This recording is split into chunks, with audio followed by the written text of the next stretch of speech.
Microphone check, 212. Ladies and gentlemen, welcome back to It's the Bearded Man podcast with your favorite, the world's favorite bearded man, Bob Bay. This is the first podcast out of the new Venice HQ, and we have the man, the myth, the legend, Kasey Stewart to break it in. What's going on, Kasey? What's going on, dude? Dude. Oh, yeah. The strong reach for another fist bump. How you doing, bro? Doing really good, man. Glad to be here. And let me tell everybody, the new HQ is fire. You think so? And when I say fire, there literally is a fireplace in his room. And it's a great setup, and it's a really great location as well. Oh, it's going to be a vibe in here. It is definitely going to be a vibe. This is what I would like to call the Bed Rudio 3.0. I claimed the term Bed Rudio when I was working out of Sun Valley, and it was my bedroom and studio. And I was telling people, I do this podcast out of my bedroom. It's like my studio. And then it's like, I'm going to call this the Bed Rudio. So still operating out of the Bed Rudio. You need to trademark that. Yeah. And you're utilizing the space well. You got to make it work with what you got. And, sometimes we think we see like the big studios or something like that, and it holds people back from getting started. But no. We're going to make use of the little space that we do have. So pumped to have you here today, man. I've seen, I don't know specifically when I started being familiar with your content. I think it was one of those times where I kept seeing your work, and at some point I'm just like, okay, I need to just follow this guy because I keep seeing him work with all these different people. And I honestly think your talent is incredible. Just extremely, I'm seeing the product of, as I know, many years of work. And I'm so excited to have you here today. And I think we're just going to dive into so much. Thanks, man. No, I really appreciate that. It means a lot. And dude, I really respect your hustle. I've seen what you've done. We haven't ever really hung out all that much, but we have so many mutual friends. Yeah. Work has crossed over some even a little bit. And so it's good to finally spend some time with you and to, get to know each other a little bit more and to dive in some stuff. But dude, I appreciate the love. Man, podcasting is we're about to take the relationship from first 2 or 3 times of hanging out to I'm going to feel like I've known you for years by the time you leave. So accelerated. That's the best thing about the podcast space. Looking back at especially just maybe your creative career over the last decade or so, what has the mindset been for you? Because you've popped around, you've had a lot of different experiences, you've worked with a lot of different people, and it seems like it's always been a work in progress. It's trying to find what does Kasey want to do, what makes the most sense for me. But has there been a certain mindset you've continuously reminded yourself of? Yeah, there has. My career has. Yeah, it's bounced around a little bit. It's had the same vein of being creative and in the creative space. But my career started in advertising and kind of big brand advertising. I was with an agency from when I came in as just a entry-level designer, and over 7 years with the same agency came to be like VP group creative director at this agency. And at that time I was just creative director. So we were coming up with the campaign ideas and then we were executing on it, but we were outsourcing all of our production. So we would do big brand shoots, commercial shoots. And at the very end, for the last 3 years, we were doing a lot of stuff for Samsung Mobile North America. And amazing clients, amazing team. Everything was actually really good. I just felt like I was starting to become a one-trick pony. I was really good at doing what we were doing, and things were great, but I need variety personally in my life. I have a high threshold for uncertainty, and I need that a lot in my life. And so after about 3-4 years of doing the same thing, and being around so much content production and stuff, I had never shot myself, and I had never edited either. So my mindset was at that time that, hey, I don't want to be pigeonholed for my career, because I could have lived a pretty comfortable life and continued within that same vein that I was in the agency life. But I was living in Austin, Texas at the time, working for Razorfish, and decided, I remember the night I was out in front of my apartment, that I was going to do the whole sell everything. Wow. And that takes a lot. I sold the car. So, had a high rise apartment in downtown Austin and all this kind of stuff. And so I decided to just travel for a year and a half. And part of the reason why I wanted to do that traveling was because I wanted to teach myself how to shoot and how to edit. Wow. So I had obviously been around it so much, I could talk a lot of it, but I'd never picked up a camera that much, and I'd definitely never edited. I always sat behind the editor and was just kind of giving feedback. So, my mindset was get on the road, take a break from my career, because I had this at that time. I'd been working there for about 7-8 years, about 10 years, in my career at that point. I was like, take this little sabbatical time, travel the world for a year and a half, learn how to shoot, learn how to edit. And then from that time, I really fell in love with content production, and content has changed as well. Content marketing has changed since that time. So, we can get into that a little bit more later, but, my mindset along the way has always been, I want to continue to learn. I need variety in my life to stay happy and to stay fulfilled, even just creatively, Yeah. So I seek variety a lot is my mindset. And if I ever feel that I'm getting stagnant in a certain area, I'll make change. And sometimes it's drastic change. Did you feel like you got any pushback when you were deciding to leave after 7 years? Outside looking in, it's like this guy has a great career path right now. He's about to leave this incredible position. You've been with the same company for, almost a decade at that point. Like, were you getting pushback from either people that you worked with, from family, from friends? Was there anybody like, trying to check you? Like, Kasey, why are you going to do this right now of all time? Definitely you get hints of that for sure. But the thing is that the people that I would seek for kind of advice, it would be family. And there's a few close friends that, I've got only a few close friends that I know that I can call and they'll give me the true, honest answer. And I really lean into those a lot whenever there's these times for big decision making in life moments like this. And I call those people and I just ask and, hey, and then I really take that to heart. So there definitely probably was some, maybe even around the workspace too, of people like, man, like, you've got all this going. And then there was actually a time, I would say maybe 6-8 months before I had tried to leave a couple times from the agency that they had offered me more money. And it was just too good, at the time to give up. But eventually it came time where, I was like, hey, I've got to make this move no matter what. And that's when I decided to do it. But definitely some people along the way, but I can't say that the people will, come up to me and say like, hey, I really don't think you should do this. It was just like, you could tell they were like, I don't know what you're doing. But yeah. Well, it makes more sense now knowing that you were potentially already considering, I kind of want to leave. And then at some point it's like, I'm just going to do this. Like, I have an idea of maybe picking up a camera. I have some money saved up. Let's go travel for a year and a half. Where, like, what cities, how were you getting around for that time? Yeah. And I didn't know when I took off at the time, I didn't know how long I was going to be gone. I had saved up a good amount of money just from, working, and I didn't know how long. And maybe this was going to be a 3 to 6 month thing. Maybe it was going to be a year. Maybe it was going to be longer.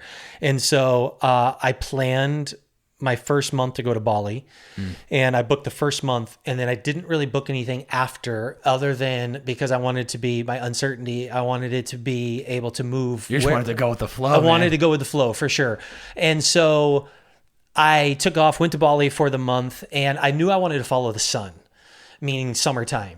Ooh. And so Bali started to go up there in like October, but then as it was wintertime in the Northern Hemisphere, I dropped down to New Zealand, my favorite place in the world. And beautiful. Oh yeah, it's amazing. I love Queenstown, New Zealand's my favorite spot in the whole world. Okay. Jackson Hole, Wyoming's pretty close up there now too, though.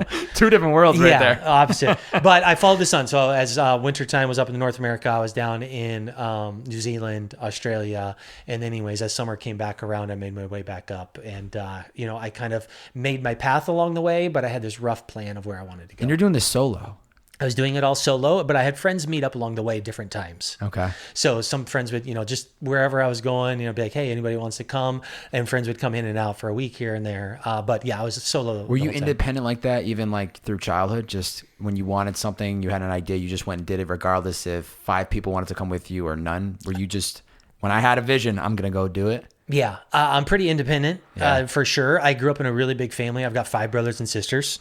Wow. My parents have been married since they were 15 and 16 years old. Wow. Yeah. Oh my God. And so as much as, I had incredible parents just with 6 kids, naturally, if you need something done, you got to go get it done. Because my mom, to do something for all 6 kids, you know what I mean? Yeah. She would try. So definitely independent, and just kind of grew up in one of those households where it's like, if you want to be heard, you better speak up because you got 3 other people talking.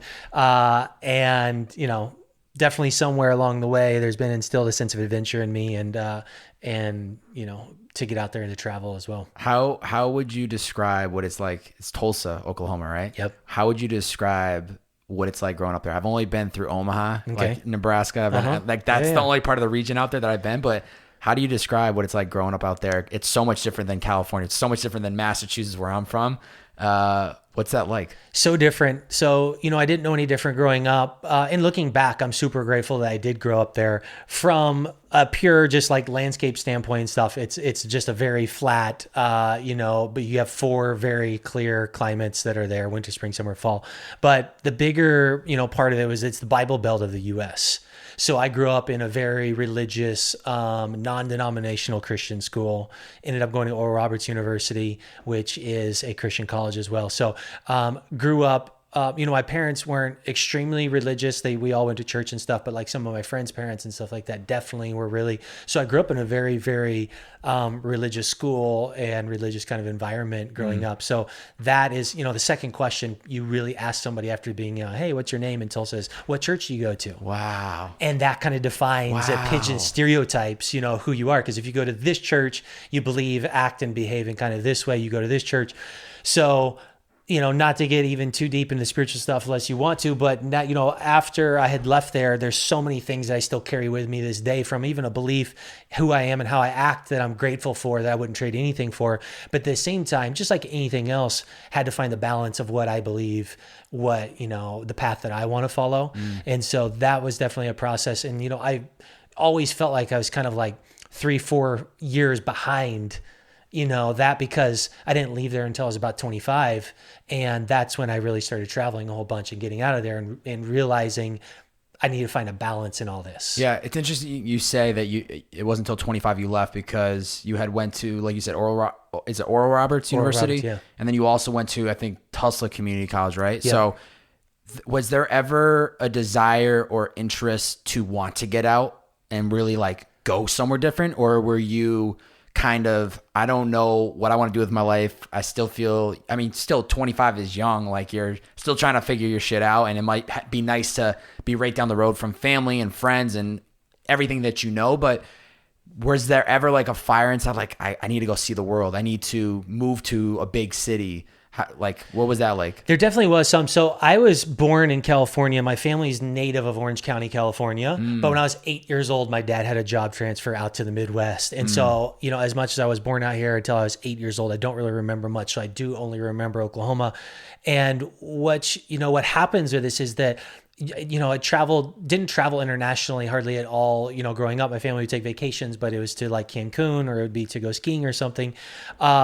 But what happens is you don't really know, you live in somewhat of a bubble. Your mind's not open to what exists out there. So it's before Instagram, before exactly, your right? phone Instagram and the phone, everything. like if you think about it, where would you see all that? Except for you'd see it occasionally in a movie, but you know what I mean? So I was right at that age where that didn't exist, and it started becoming a thing, in my kind of early 20s. So in one respect, not really. It wasn't like, hey, I got to get out of here. Finally, as I was getting into my early 20s, I was getting an itch to like, I don't want to just, stay here the rest of my life. And I started getting an itch to come to the West Coast again.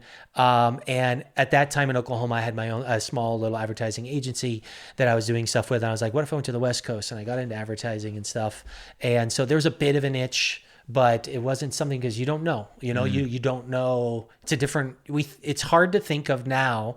I'm 37, by the way. So it's like hard. You look great. Don't worry. No, thanks. It's just a number. It's hard to think of now what it's like before you can see all that stuff, but your mind's not open to it. And it does seem, that vision's more narrow of what exists out there. Yeah. Well, hey, if you were born in Orange County until 8, you're for sure a Cali boy. Yeah, I still claim it. I still claim pride. it for sure. Actually, depending on where I'm at, I claim either California or Oklahoma, because it's about now at the time where I've been out here for the last 11 years or so. You're like it's half and half. Okay. Half and half. And so I was born out here, so I can definitely claim Cali when I want. But. If I was in your shoes growing up in Oklahoma, I would have rolled that wave. I'm from Cali. That's where I was born. Right. You're like, oh, he's the Cali boy. Yeah. Oh my God. Do you surf? Yeah, of course. Yeah. No. I don't surf. I don't surf.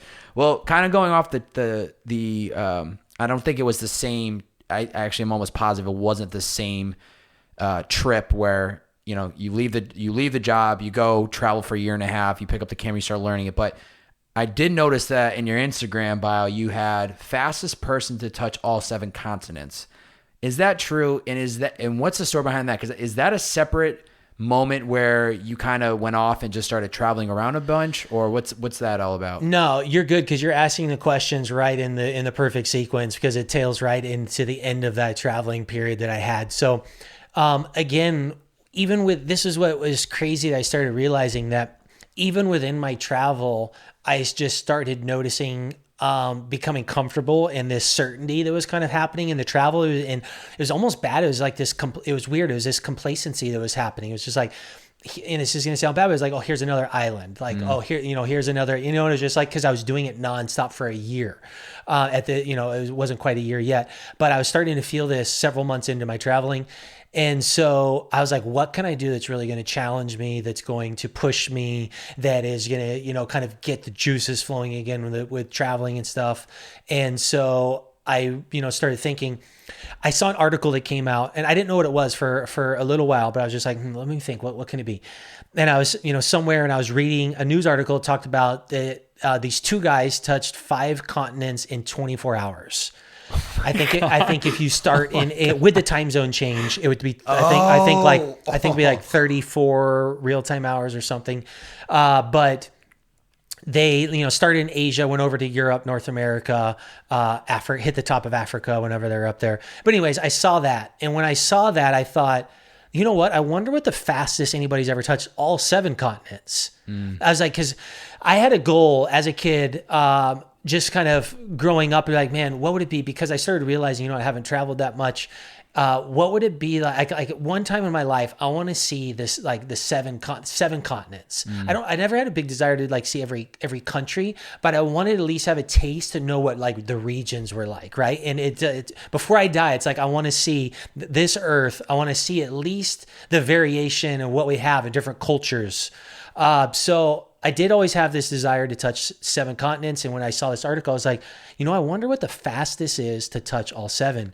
So as I started looking into it, nobody had ever set the record, but Guinness Book did have their benchmark of what you had to beat to be able to hold the record. Okay. And the time to set the record for this category was 120 hours. And so I started planning. No, wait. Now, is that 120 hours of consecutive time, or is that 120 hours of no matter? Because like you said, the time zone can play to your advantage. Does that count the time zone change or no? Real time. No, you take time zones out of the equation. It's real running time. Start a stopwatch and go. So you had to beat 120 to obtain the record, to get in the book, to get the certificate. Because it's like, if you visited over 5 months, that's not like worthy of really having the record. So they set this benchmark, right? Yeah. Of like, you got to get below it, because then you're really trying to like achieve it and do something. So I spent the good part. I probably made this decision about, maybe 4 months into traveling. And I was like, you know what? I was dead set on it. I was like, I want to own this record. As a little kid, I always wanted to visit all 7 continents. And I want to do this. And so I started planning it, and it took a good portion of a year because it's so hard. I spent hundreds of hours on Google Flights and different flight websites, because there's only one flight basically for the expedition company that was going to be flying around the time that I wanted to go over there. So I reached out to them. I, got a hold of the CEO, put together a big PowerPoint presentation. And what I was calling the project is 7 in 72. I still own 7in72.com. I want to touch all 7 continents in 72 hours. Because as I was planning the flights, I was like, you know what? If I really hit these right, I can do it in less than 3 days. Wow. So I started planning, but what took so long is I had to line it up to this last flight. So I booked it in backwards. So I started knowing that time I had to catch in Antarctica. I'd be like, all right, what's the flight from Santiago, Chile down to Punta Arenas that would get me here in time? So I, okay, that one would work. Now what's this one to get me to Santiago from like somewhere in North America? And if you think about it, I was searching every city from I just had to touch North America. So it was Miami, Chicago. And I was like, oh, you know what? Canada's North America, Toronto. So I just started hitting all, and then I'd catch flights to that. And then I'd get to a sequence of like, okay, it got me all the way back to Europe. Nothing lined up from that city. Boom, boom, boom, jump back and start searching again. Yeah. And like, sometimes I'd get all the way back down to Africa, and I just need to get, and like no flights lined up. And then boom. So anyways, took me a good portion of a year. I self-funded it. And, I did get the Cork Expeditions, always a shout out to them because they did sponsor. Normally it's like a $20,000 trip to fly over to Antarctica. You get on the cruise ship for a couple weeks, or sorry, like a week, 10 days. And they ended up sponsoring the whole Antarctica part for two of us. Wow. I asked a friend of mine, Julie Berry, to go with me on this trip. She was out traveling, kind of doing a similar thing. And I asked her to do this with me. And in the end, we took off from Sydney, Australia. We flew there before. We took off from Sydney. We landed in Dubai. From Dubai, we went up to Frankfurt. From... Let's see, Sydney to Dubai, to Cairo to Frankfurt, Frankfurt to Toronto, Toronto to Santiago, Santiago to Punta Arenas, down to the very tip of Chile. And then there's an expedition plane that they have to get special permission for that goes and lands on the Chilean Air Force Base in Antarctica. And the second that the wheels touch down in Antarctica is when the record happens. And we landed in 92 hours, 4 minutes, and 19 seconds. Wow, you still got that dialed in. Yeah, and we landed. Everything went smoothly, and we would land, leave the airport, and we'd only be gone for 2 to 6 hours and do a cultural activity in each city. Oh, I was going to ask you, can you just touch down and hop on If the wheels touch, it counted. So technically could have just taken off and gone, but obviously commercial flights, we wanted to get out and actually do something. And so we got out and we would go do a cultural activity. In Dubai, we got a limo and went to the Burj Khalifa and did Burj Al Arab. And then in like Frankfurt, we went to a local pub and chugged a beer and ate some sausage. Wow. You know, like all the quintessential things to do. And everything was going smoothly. No delays or anything. No like delays. It was actually all good. It was all firing off. And then we get down. So you have to fly from, I had to go from Santiago, Chile, down to this little small town down in Patagonia called Punta Arenas. And that's where it's one of the very southernmost cities in Chile. And that's where they do these flights down to Antarctica. And so got there, put us in the hotel. The whole Cork Expedition Company knew that we were coming. It was prepped. And so right when we landed, they're like, guys, it's really iffy. A snowstorm came down in Antarctica. We can't take off right now. It's hour by hour. So middle of the night, we kept waking up every couple hours, wanting to check in. What's going on? Can't take off yet. If the flight had originally scheduled to take off in its time, we would have beat it and gotten there underneath 72 hours. One flight away. But anyways, we still got the record. And I mean, another thing is when they were taking the two planes out, there was two planes that were going to charter everybody down there. The two tails hit each other.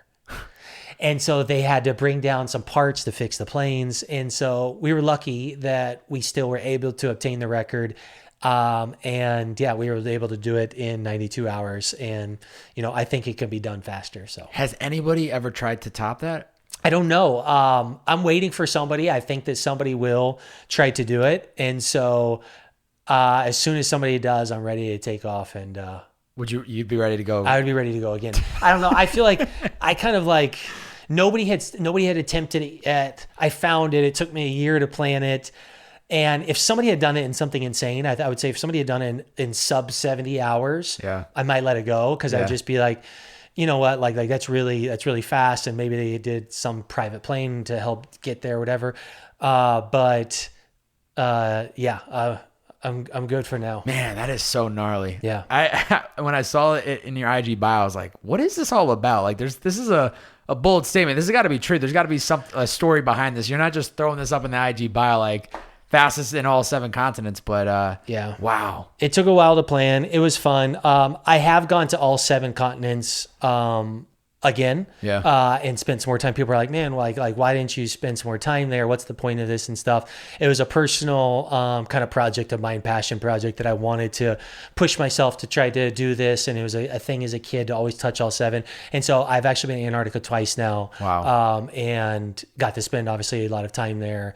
And in the other countries that I had gone to on this trip, I've been to as well another time and spent some more time. So anyways, it was a great trip. So crossing off that, doing something so phenomenal like that, does that kind of close the chapter on like the whole traveling aspect of like the year, or, you know, the time that I know this was a different moment of, you know, going out there and you're crossing off a challenge, but what happens after that, after something like that much adrenaline? I can't imagine you just went back to just traveling for a bunch of months. Exactly. Yeah, I didn't do much traveling for a little while after that. I've been to, I mean, I don't know exactly how many, but probably 60, 70 something countries. Did a lot during that traveling, obviously that project, and I spent a year and a half on the road. But again, I pushed myself to an uncertainty level that got a bit uncomfortable, where I was like, both financially, I'd spent a lot of my savings by this time, and just being on the road, like always every couple, and at this time, my first 100 days of traveling, what I did too is I vlogged, daily vlogged for the first 100 days to teach myself to get fast. And I was doing 5 to 10, 15-minute vlogs a day. So I would film all day during the day. And when I got back, instead of going out at night or going to do something, I would edit. And mind you, at this time, I didn't really know how to edit. It was like I'd been in editing studios, but I'd never edited before. So my first vlog, I edited till like 5 o'clock in the morning. Wow. And then you're sometimes in third world countries and you're trying to find all the outlets to plug everything back in, wipe your cards. I've got a drone, 2 cameras, and then boom, get a couple hours of sleep and you wake up, you got to film something all day again. And then that night, go start editing all over again. But what it did, it was the best thing ever. Even still to this day, I credit it, is that it got me so much better so fast. Yeah. Because every single day, one after another, and I'm YouTubing the stuff that I didn't know, as opposed to if you're just casually learning it, you're like, oh, I'll film something this weekend. But it was an accelerated program that taught me. So I was filming every day. And so, yeah, by the end of this year and a half, I was definitely exhausted and trying to find laundry and like, you know what I mean? Like it's just so much that I haven't, but now I still absolutely love traveling. It's a huge passion of mine, but the way I would travel and the stuff I do, it has just changed in the fact that, apart from like, just like you say, a vacation with a girlfriend or something, it is that I like to go to accomplish something specific or a specific activity. So for example, like 2 top things on my list right now is I really want to go to Rwanda and go hike up to the Silverback Gorillas and like sit next to these gorillas. Like I want one to come up and like pick a fly out of my hair. Wow. And like me to look down at the ground because you can't stare at those things in their eyes because they will like beat their chest. But like to have that adrenaline pumping and to sit there in the forest like that. I want to swim with the humpback whales in Tonga when they breed in October, November time. So I have these kind of larger, people say bucket list ideas that I want to go and do and experience. But to me, they're more so about experiences and stuff. And the other part of traveling now, because like so many parts of Europe and even per se New Zealand and stuff, you don't get much culture shift anymore. There's some of the same restaurants and there's so many people that speak English. My traveling now that I'd like is to go kind of into places and areas where you feel a bit uncomfortable and you don't know the language and it's really, really outside of your norm and comfort zone. So those types of traveling kind of gets me excited now. So it's changed a little bit. Yeah. The one thing that is so clear to me, even just this far in this podcast, is that you're a very curious person. And I think that ends up leading just this incredible, unorthodox, no blueprint, no idea style living of like just trying to figure it out, but you're creating your own path and like you're doing the things that outside looking in people like aspire and want to live that life. And all it sounds is just you following this natural curiosity and, whether it's swimming with the humpback whales or, being next to a fucking 600-pound gorilla bouncing his chest, like just those little details to me is like, this is somebody that is just so aware and woke to like this beautiful life that we live. Like I try to remind myself, even in my day-to-day headspace of like, sometimes I get caught up and I just want to go. I just want to scale. I just want to do everything at a bigger level and a higher level. And then I have to pull myself back and be like, yo, you were so fortunate to have that mind have that mind and that curiosity, because there's so many people in this world that they just they can't find the thing that makes them tick. They can't find the thing that gets them up out of bed in the morning. When that alarm clock goes off at 6 a.m., Kasey, I'm fired up by 6:05. 6:05, I'm like ready to go for the day. I'm dialed in on like the to-do list. There's not enough time in the day. And so it's just like, it's so awesome to meet people like you where still work in progress, still there are tons of things you want to do on the bucket list, but it just sounds like you've just continued to follow your curiosity and, the 100-day or, going consistent and telling yourself, I want to get really good at editing. I'm going to do this for 100 days and actually sticking to that. Most people give up after the third day because the file they try to upload didn't upload, or like they're sick and tired of waking up at 5 a.m. But you just have been pounding the pavement, man.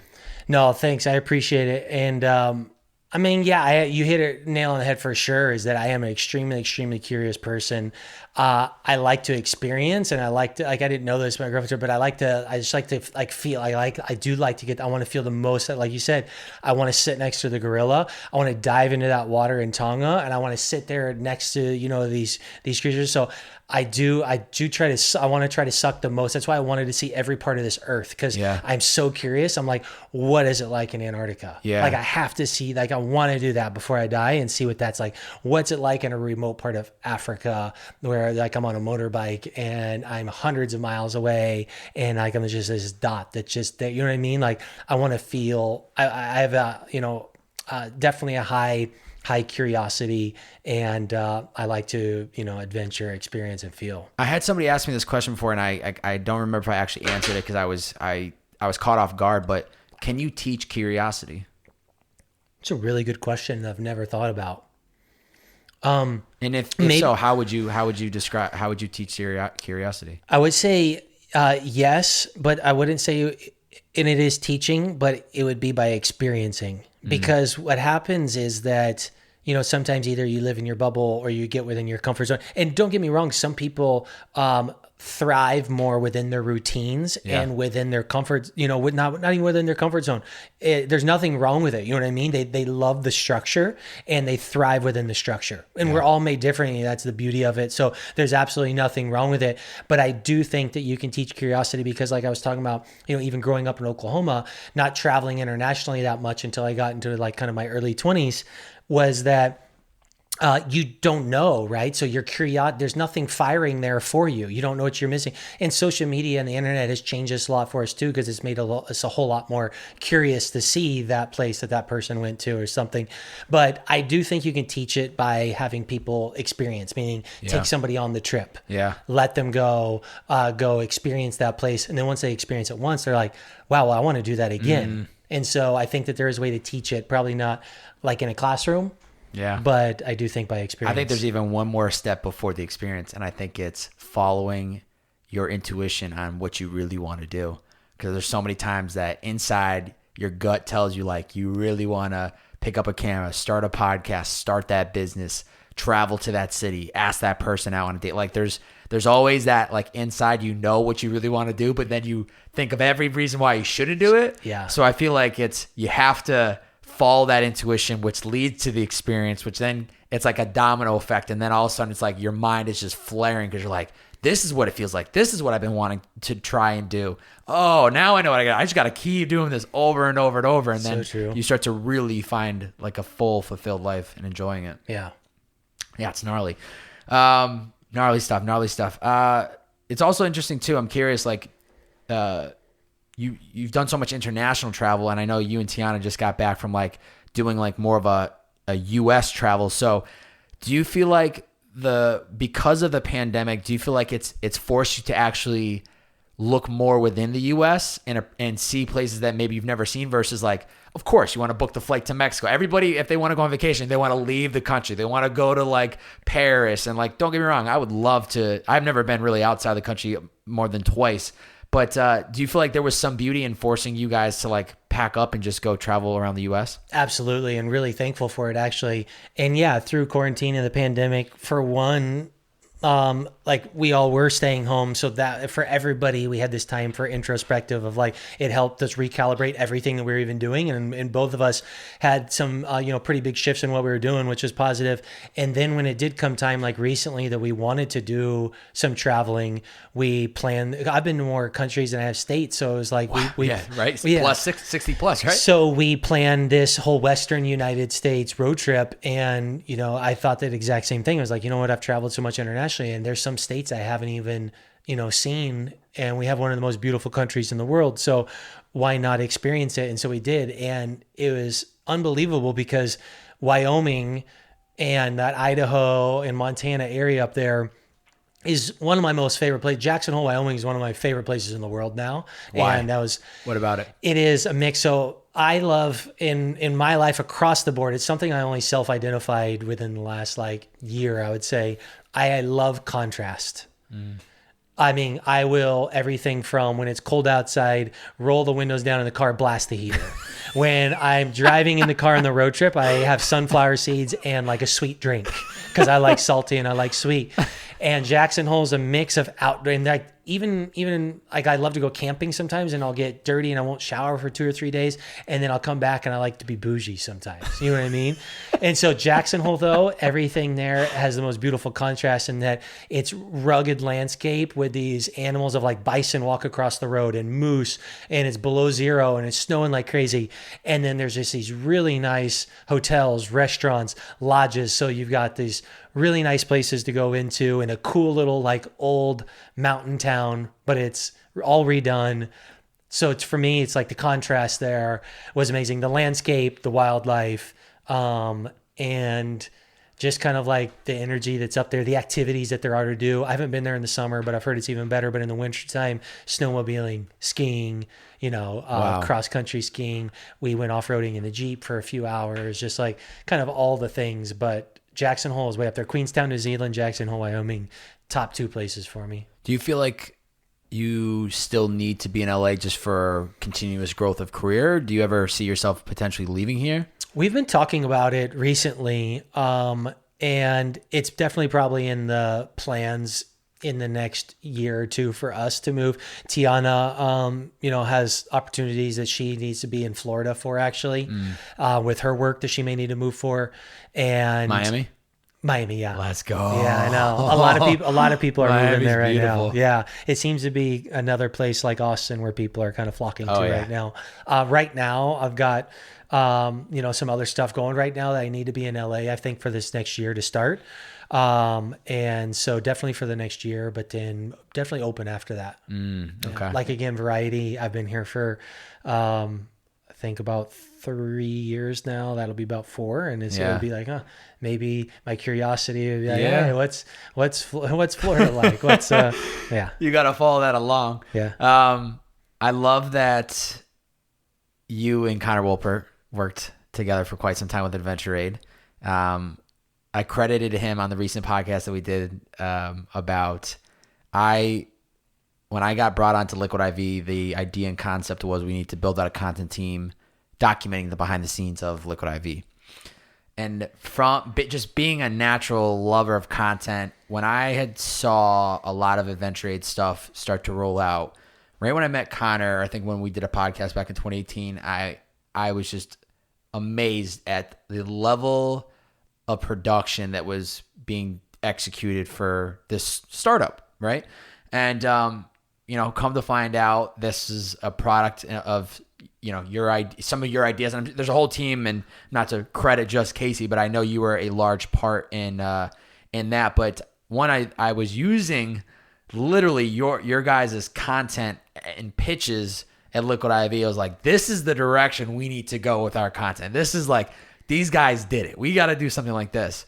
So first off, loved everything that you had produced underneath Adventure Aide. And I'm just curious, what was that experience like for you, especially being an outdoors person, being an experienced person, being a content creator. It seems like looking back on it, it probably was just an incredible opportunity, the startup atmosphere. What was that learning like for you? All the above. And flowing right into it from the stories I was traveling for that year and a half. And so that was the chapter next. That was the next chapter. Okay. Connor called me actually when I was on the road. I was still traveling. I think the first time that me and Connor talked, I was in Japan.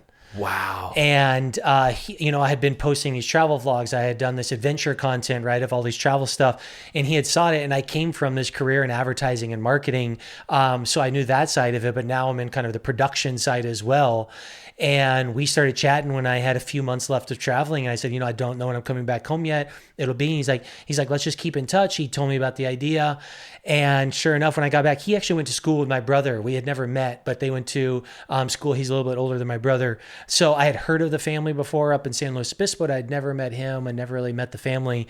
And when I came back, I was up on the Central Coast, 3 hours north here in LA. And when I came back, me and him met, and I had met him for the first time. And he, pitched to me this vision and idea that he had for Adventure Aide. And it just aligned with everything that I was passionate about. And that is, outdoors, adventure, shoot content. It's a startup life, and I had just come from, big corporate. I worked for one of the top 10 biggest advertising agencies in the US. So I'd done the big stuff for a while. So the smaller startup.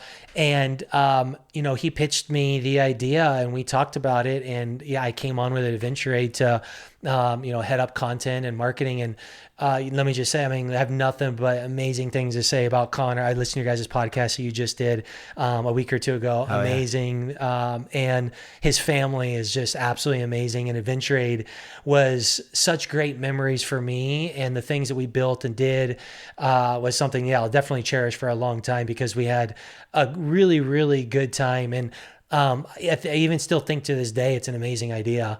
And it takes a massive amount of capital right now to start any kind of a marketplace. And so for those of you who didn't know, Adventure Aide was this app where you can browse and book outdoor adventures.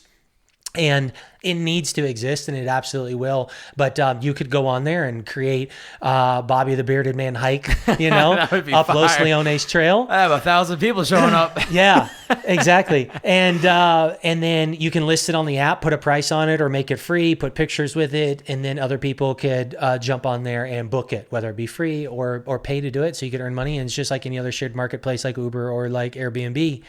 And amazing idea, amazing company. Connor, is, I think, an amazing entrepreneur and going to be a great CEO, especially with the new stuff that he's got brewing.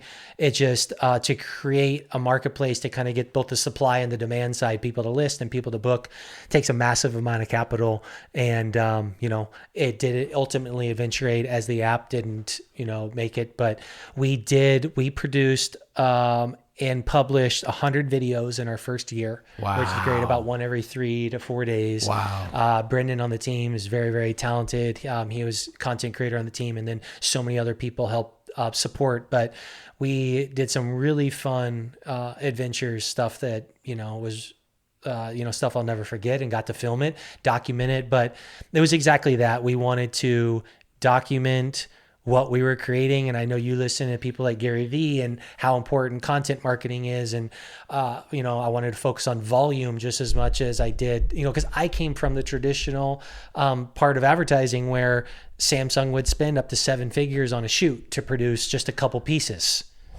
Right. And that model is obviously completely gone now. And I started listening to Gary Vee for the first time right as I was getting started at Adventure Aide.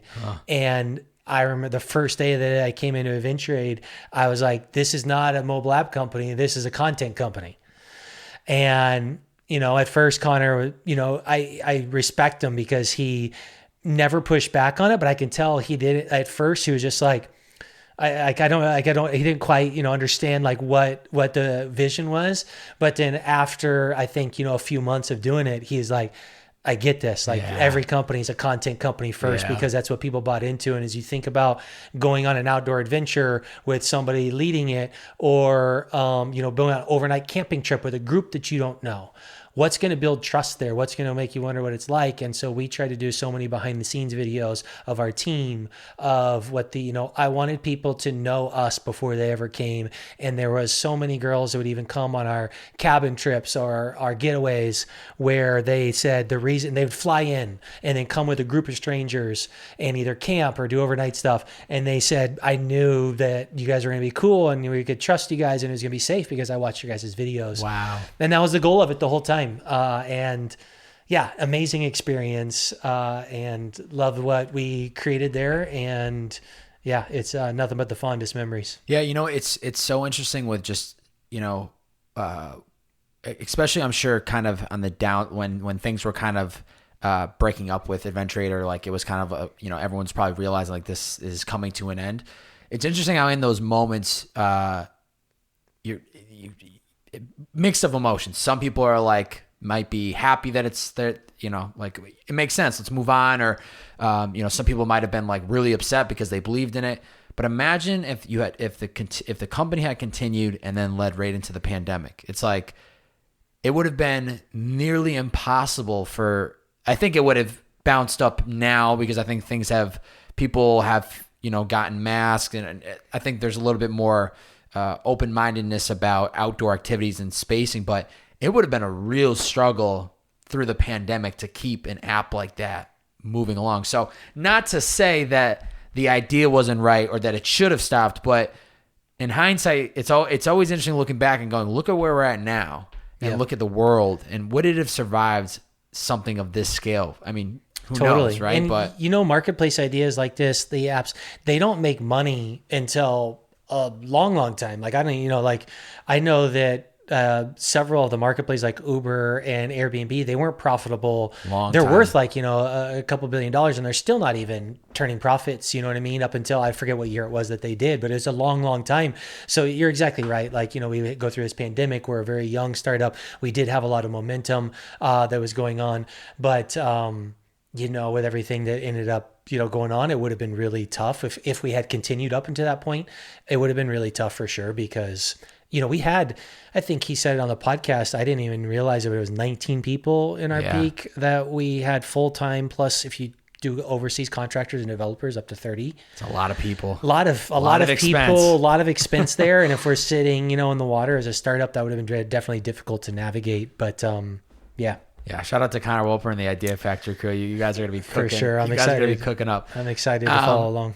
Just super curious, I know we've kind of touched on it a couple times, but I know corporate experience-wise, you did Level Studios as a creative director, Sapien Razorfish, which you've talked about, VP, Group Creative Director, and then obviously Adventure Aide. But more so the corporate stuff, I think there's going to be a lot of creatives that will end up hearing this, and whether they're in that corporate job to fund their passion projects, and it's tough to get through it because they just so much want to be full-time creators, right? And I'm sure maybe at the time you were doing that wasn't even a thought because you were just so in the agency world, you hadn't even really picked up a camera at that moment in time. But how can creators take advantage of corporate style jobs or startup style jobs and use that to their advantage versus, I have to work a job to pay for my living, and actually take pride in it and realize there is a lot of value that you can get from working a startup or from a corporation? Is there any advice you would give to creators out there? Yeah, so much, because I wish I had known during my time of working that I liked the production side so much, that I loved shooting and creating. Yeah. That I wish I had really taken it all in, because it was a free education. Right? You're actually getting paid to do it. Yeah, exactly. You're exactly right. It's reverse college. Yeah. It's like they're going to pay you, exorbitant amount of money to learn and to be able to get to do this. Gary Vee always says that. Our interns should be paying me for the people and the knowledge they're going to get for working for me. Which is so true. So it's like, you have that time where they are paying you, and I was around production, depending on obviously what it is that you do, but if you're around it, or if you have the opportunity, or even if you're not asked to go and to do it, but it would be that, take it as the learning and take it all in, because I worked with some incredible directors, incredible production crews, cinematographers, DPs, and some, did some really, really cool projects, and I enjoyed it. It was an amazing time, but I wasn't soaking it in from I'm a creator and I want to learn this. I was in my vein, and I had so much going on with the work that needed to be done that I was doing already, that it was just okay, good. Production's going to handle production. I don't have to worry about it. I need to worry about make sure that we get this content into the app and it gets delivered on time. And there's, I was already working so much, but at the time, looking back in hindsight, I wish I would have soaked it in like a sponge. I want to go back and work for them for free, you know what I mean? Again, and be around that environment some more, but soak it all in for one. And then, I would say just use it as a time where you can work on your craft, because you are getting paid. You know what I mean? You have something that's there. So in your free time, work on it is that whatever you want it to be as your primary. We always talk about you get off work at whatever time it is, 5, 6, 7. And then, you have your time at night that you can work on that passion project. And as soon as it does become your main gig, make it become your main gig. But soak it all in would be my main thing for people that want it to come over. Soak it all in and don't take it for granted, because, I don't remember the second thing I wanted to say about it is that use it to network. Yeah. Key. build your Rolodex and build those relationships. And if you are, like we're using production as an example here. So if it is kind of like, if you're at a marketing company or advertising agency, whatever it is, just soak it up, because eventually, whether you want to launch your own business or whatever, you'll want to use all those contacts that you have. Like, I'm in the middle of, launching like a business now. And so I'm, like reaching back out to some of the old graphic designers, I'm trying to think of anybody I used to work with, you know what I mean? That I can pull back from. And so anyways, network would be the second one. So the first one would be obviously use it as the free education and soak it all in like a sponge. And then the second one, network and build that Rolodex and those relationships and keep them up, because even if it's something, paid search, right? Like there's people that are running people's paid programs at advertising agencies, and you would think, you don't care. But when you go to launch your own business, you want that person. You need that person, right? That's and you want to know who the best person is out of those people that's there. Yeah. And so soak it all in, network, and it'll put you way ahead. Yeah. I think what it comes down to is just a mindset and a perspective that even when you're doing the thing that you don't really want to do, what can you learn from this and how can this help you in the future? That's what it has to be. Yep. Because when you do that, then no matter where you are, you look at it from an optimistic lens and a positive lens of like, yeah, this isn't necessarily what I'm going to do for the rest of my life, but I'm going to find something that I'm going to learn from it. And, but when you're in it, I get it. Sometimes it's tough and it can't be easy. Yeah. And if you don't like what you're doing and it's paying you well, to me, that's still positive. Save up for what you're doing. It's paying the bills. Right. There's a period of time or a season that you may have to go through. Now, if you hate what you're doing and you're not getting paid well, then get the hell out of there. You know what I mean? Like stop. That makes no sense. Yeah. And find something else if you can. Right now, times are tough, so I don't want to make light of it. But It's like, if you can find any work, find any work. But in most scenarios, if there's a season that you don't really like what you're doing that much, but you're getting paid something, there is something to be said about building up at least some resources for whenever you do go launch or want to do the things that you do, or until you can find the job that lines both of them up for you. Yeah. But I just don't beat yourself up if you're like, I hate this job. It's like, look at it that you're getting paid at least something that's paying your bills. Maybe you're able to save something to build up for whatever it is you want to do next. Gratitude, baby. Just have gratitude. Now flip the coin though. You end up launching StewHouse Media, and then you become, fast forward through all these different experiences and opportunities. You're now the founder of something. What's been the biggest challenge of becoming a founder? Is doing everything. From, like even the admin today, I was uploading all my, bank statements and trying to do the tax part and all that kind of stuff, and business development, so at agency life for my whole time, you have such big, massive teams. Yeah. You have whole business development teams that's landing the project managers that are ensuring that people are on top of it. And then you've got, account that is helping you handle the client relationships. And you've got these big, massive teams that are doing it. And then boom, Adventure Aide winds down, and as Adventure Aide winds down, I just incorporate StewHouse to start doing my own freelance consulting, and you've got to do everything. Yeah. Everything. You know what I mean? It's like, boom, get the clients. Okay, go shoot it, go edit it. And then they're calling, and then somebody else, is wanting this. And then, okay. You have to pretend to be the assistant. Yeah, let me get Kasey on the line. Exactly, right? So, doing everything is the challenge, even still to this day. It's, there's things that I'm good at, and there's things that I'm definitely not good at. Identifying what those are really good. And then, if you can figure out a way to help people fill those gaps, it's something you aren't strong at, but, it's definitely, doing the areas that I'm not strong at. And a lot of that is the admin work. I actually don't really like business develop that much. Like I'm not reach out and go get new business. It's just not a strong point of mine. I, prefer to stay and to do, I love shooting. I love editing. I love the creating. Yeah. And I actually do love my clients. It's just like I'm just not pick up the phone and let's call everybody. Yeah, you don't want to sell it. I'm not a seller. And so, it took me a while to figure that out even, I didn't have to in my career for so long. It was all already sold through. And so we would just take on the business and be able to create, that was one of the pros and benefits of big advertising. But then now it's like, it's all up to me.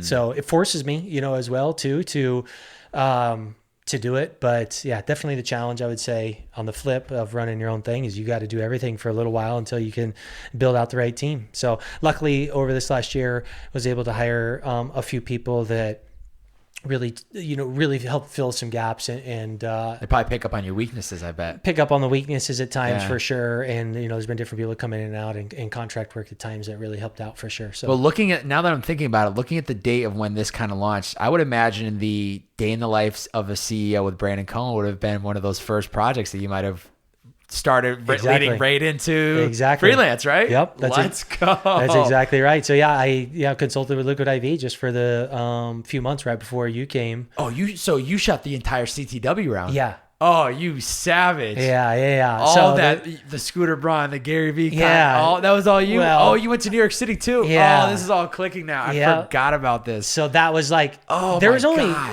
that. So that's credibility through.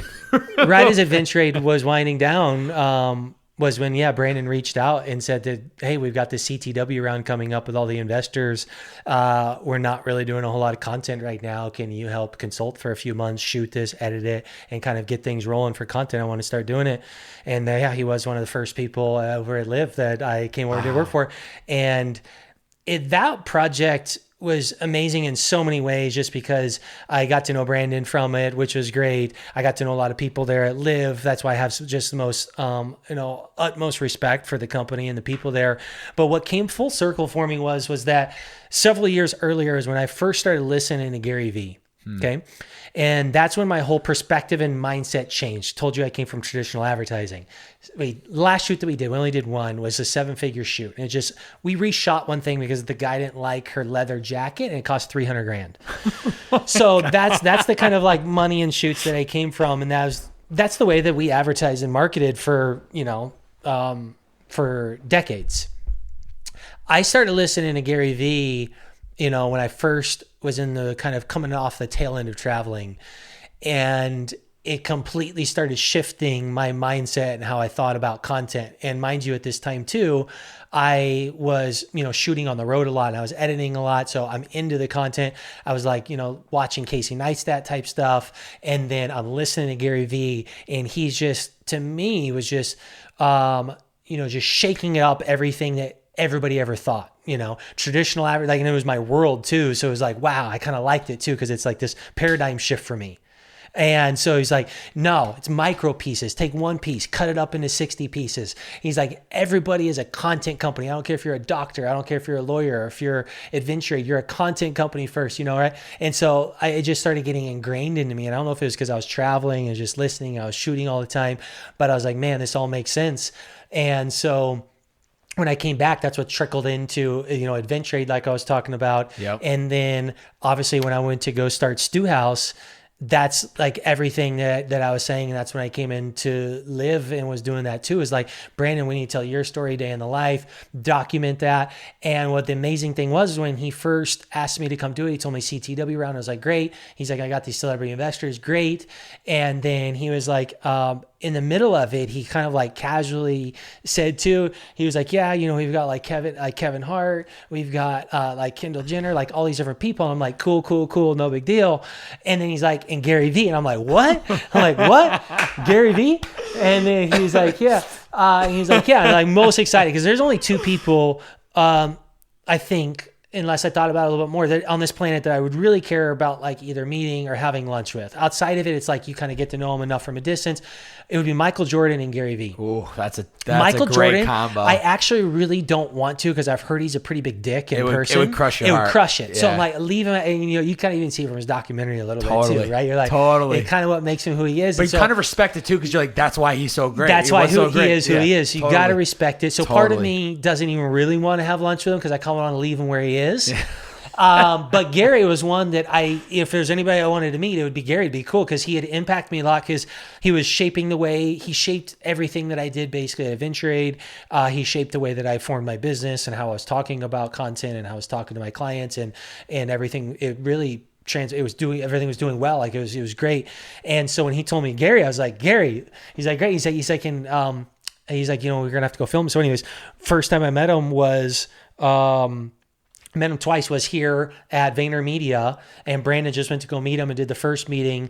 And like he's on a higher pedestal to me now than he even was before. Wow. Because he gave me the time of day, and I told him how it took me full circle. And that's why even that CTW project and Gary was so big to me, is because I listened to him years ago when I was traveling and I was on the road. Yeah. And he ingrained this into me, and his concept and what he talks about brought it full circle all the way back to where me doing what he said brought me all the way back to his office to meet him. And I told him this story, and he gave me the time of day and listened, and he was like, that's exactly it. That's exactly it. You know, so, you know, he was cool. He listened, he engaged, he was great. And then even better was, a couple weeks after that, we flew to New York when Brandon was on his podcast and was in his office, and got to meet him again. And nothing but the most respect for that guy. And he's obviously shaped a lot of what I do now with content. Yeah, that's so gnarly. The week after you guys got back from that New York trip is when I had the phone call with Brandon about the job at Live. Was it right then? Yeah. Yeah, because that was right at I actually think like my thing was done. Yeah. And he had just was like, hey, he was like, he asked me to come on the podcast. Can you go on? As I jumped on and went. Yeah. And so that totally makes sense. It's so funny too, because I had a full 360 circle moment with Gary Vee. Long story short, he's, you know, I got inspired to start a podcast by a guy of the name of Lewis Howes, show called School of Greatness. He inspired me to start a podcast. Gary Vee was like the fuel to the fire. He felt like my mental coach from afar. Every day I was watching his daily V's, listening to his podcast. I was just like pounding the pavement, trying to get into the content game. And full circle, within the first year of podcasting, for the 50th episode, I interviewed his art director at the time, Tyler Babin, in VaynerMedia at their HQ. And it was at the end of the day. Gary wasn't there. He's out of town. But before we did the podcast, he gave me a tour of the entire office, and he brought me to Gary's room because nobody's there in his office. And it was so... it was the same room that you guys, I think, did the podcast in. But so you did it in New York? I did the podcast in New York. Cool. It was so great timing that I was going to New York with my buddy. He needed to do some business there. I wanted to do some podcasts, so it was like great. And so we're in New York. We're in Gary's freaking office, and it was like the most surreal moment to me because I did the same thing. I followed what he told me to do through his media. I followed the steps. I stayed consistent. I kept my head down. I did all the things that he was preaching. And I was like, man, if I'm standing in his office right now, even though I'm not here to meet with him, I just got to keep doing this. Yeah. And then it just ever since, you stay consistent. You follow that same, you march, to the beat of your own drum, and you stay disciplined on what he preaches and what you believe in. And all these other little wins kind of happen along the way. And it's just crazy that eventually time... I think the greatest feeling, and I'm sure you can agree with this, is like, it doesn't, even if you're not a creative, anybody that has an idea, when the idea clicks, you have all these emotions inside you of like, you want to bring it to life. I'm sure Brandon had the vision or had that feeling when he started Liquid I.V. Anybody with an idea has that feeling. And the most beautiful thing in the world, through staying consistent and putting in the time, is that eventually time passes. And so you either do the work or you don't do the work. Now, if you don't do the work 6 months, a year, you're going to feel the same way you did in that moment of like, you wanted to start it, you never did. But 6 months, 12 months later, if you did the work, you look back and you're like, yo, I'm actually like doing this shit that I wanted to do. And so to me, the greatest feeling in the world is that the longer you stay consistent with something, regardless if you're blowing up or you're not necessarily at the peak of where you want to be, you're of course going to get better. That's inevitable. But then it's less about trying to sell your idea to the world, and it's more of like, this is my proof. So the best feeling for me was like when I went from driving in Boston in August of 2016, hadn't launched the podcast yet. I was pitching people I was driving Uber full time. I was pitching people with cards, business cards. I'm going to start this podcast. It's going to be about this, and that. And at the time, they're probably like, yeah, this guy's full of shit. I'm sure he's starting a podcast. But the best feeling in the world was that year later when I was still pitching those cards in Uber, it was no longer, this is going to be about. It was, this is about. I've had X, Y, Z artists, DJs, producers, entrepreneurs. All this to say, it's a beautiful feeling when you actually just buckle down, you do the work, time eventually passes, and then you have this resume of like you working on the idea, regardless of how successful or how well you are at it. You just know you're doing the work, and eventually it's going to catch up. Dude, absolutely, man. And let me say, dude, I respect your hustle and your creative and your work that you've done. Like I said earlier, we haven't hung out that much, but I felt so much like I know you because you put it out there and you're doing all the right things. Like you're doing, and you've been consistent with this. Because I remember, when you did interview Tiana years ago and that kind of stuff. I mean, you've been doing this years and you've been sticking with it. You know what I mean? And I can just say that, I mean, you are really, really good at this too. You know, I listen to a lot of podcasts as well, and you have it's been so good. And I respect your hustle because you wake up in the morning, I can tell, and you film and you're like, win the morning, win the day. All day. So anyways, baby. You're an inspiration, man. I love your creative. And I just want to say, dude, I really, really respect your hustle because you've been at this for a while and you can tell, man, you're polished, you're good, but you're real and you're raw. And man, you got some good things going, and keep it up because it's going to continue to. Thank you. Yeah. That's very kind of, man. I'm telling you right now. It sound like ending statements, by the way. No. It's not. No, we're still going, Okay, but just know that the fire inside me is still brewing, brother. But I like the little check-in midway to let me know that. I really do appreciate that. We're still just getting started. Talk to me about, though, the Zach and Dylan Efron piece that you did for their YouTube series, Off the Grid. Thought that was like super dope, super unique. Like, how did that experience come together? It was great. So we met Dylan. Great guy, Zach Efron, too. Yeah. No big deal. Yeah. No big deal. It was a fun project to be a part of, but we met Dylan through Adventure Aide. So we cold reached out to him when we were at Adventure Aide, asked him if he wanted to come on one of our getaways with us. He was down, and he and a friend went with us on a trip to the Channel Islands, which was really cool, this sailboat trip out to the Channel Islands. So Dylan came, and we got to know him then, and so it was great. Adventure Aide was just starting to wind down at the time, and Dylan had reached out to me and said, hey, my brother has this YouTube series called Off the Grid, and we go out, and he said, we're looking to switch up our production a little bit. Would you, be down to come out and film and edit an episode for us? Because he had seen the piece that we created from whenever he came on a trip with us. And we did put together. So you could deliver. Yeah, for sure. And Brendan shot and edited that, with us, for that trip. And then when he asked me to come, I asked Brendan if he would come to have a second camera on there with us. So me and Brendan jumped in. I actually jumped in the van here in LA met at Zach's house with Zach, Dylan, Tanner, another guy named Tanner Beard, and then Ryan Rotman, and we jumped in their Sprinter van here and just took off the Mammoth for 3 days with Zach and his brother and a couple friends. And yeah, that's kind of how the project came about to be able to go out there. Wow, that's so gnarly.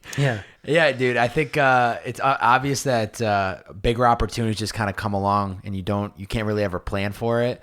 And similar to what you were saying earlier, of you're not the person that wants to go out and try to sell yourself. You just want to execute and do the work. And literally, at the rant I just wanted about, with time it catches up.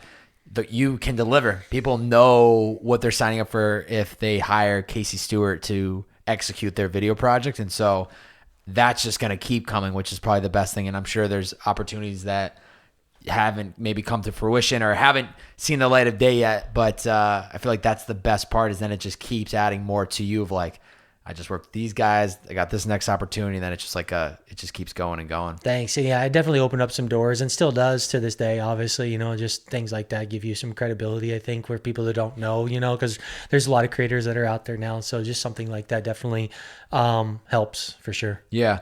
If I know you've mentioned that there's a potential business idea or something that you're working on the side, but if for what you can share, if you could speak future career goals into fruition, what would you want to see happen this year, within the coming years? I'll talk about it now with the business idea, just kind of flows together. So my entire career up until this point has been building other people's brands. Shooting content for them, staying in the room for their podcast, or they're shooting for their product and stuff like that. And it's been amazing. It's been a fun experience. But at the same time, there's been two things that I've always wanted. One is to have my own brand that I'm shooting stuff for my own content. And then the second thing is that I always wanted a physical product. And I talked about this at Adventure Aide, even with Connor some too. And that like we were doing a mobile app and it was great. We could go out there and do hikes, but it was a digital product. And everything that I've done almost my entire career, my art, my creative, I've never been able to touch or feel. Like with my hand, you know what I mean? Like never, it's always been a video that goes up there, digital, and whatever. So I've always wanted my own brand. And so this year and kind of the next step for me and in creating and stuff is that I'm going to be launching this year a lollipop company. Whoa. It's going to be hard candy. It's going to be hard candy that we're going to start with lollipops, ball lollipops. So like, you know, the shape of a Tootsie Pop or a Blow Pop, but like one of those larger ball lollipops. And we're adding functional ingredients into them. So, and they're going to be better for you. So no added sugar, but made with organic rice syrup. But we're launching with 4 pops. It's going to be a focus pop. So you can lick it for focus, a calm pop, an immunity pop. And then the 4th one, still finalizing the naming of it, it's going to be like a sex pop. Whoa. A libido booster, orgasm enhancer, stuff like that. So we're putting functional ingredients, like real ingredients into them. So not only will they supposedly taste really good, but they will also have a functional benefit to them. And, you know, I kind of want to disrupt the hard candy space in general, because if you think about it, nobody's touched the Jolly Rancher or the Blow Pop or Tootsie Pop, and even packaging and wrapper and no content. It's all been the same for decades.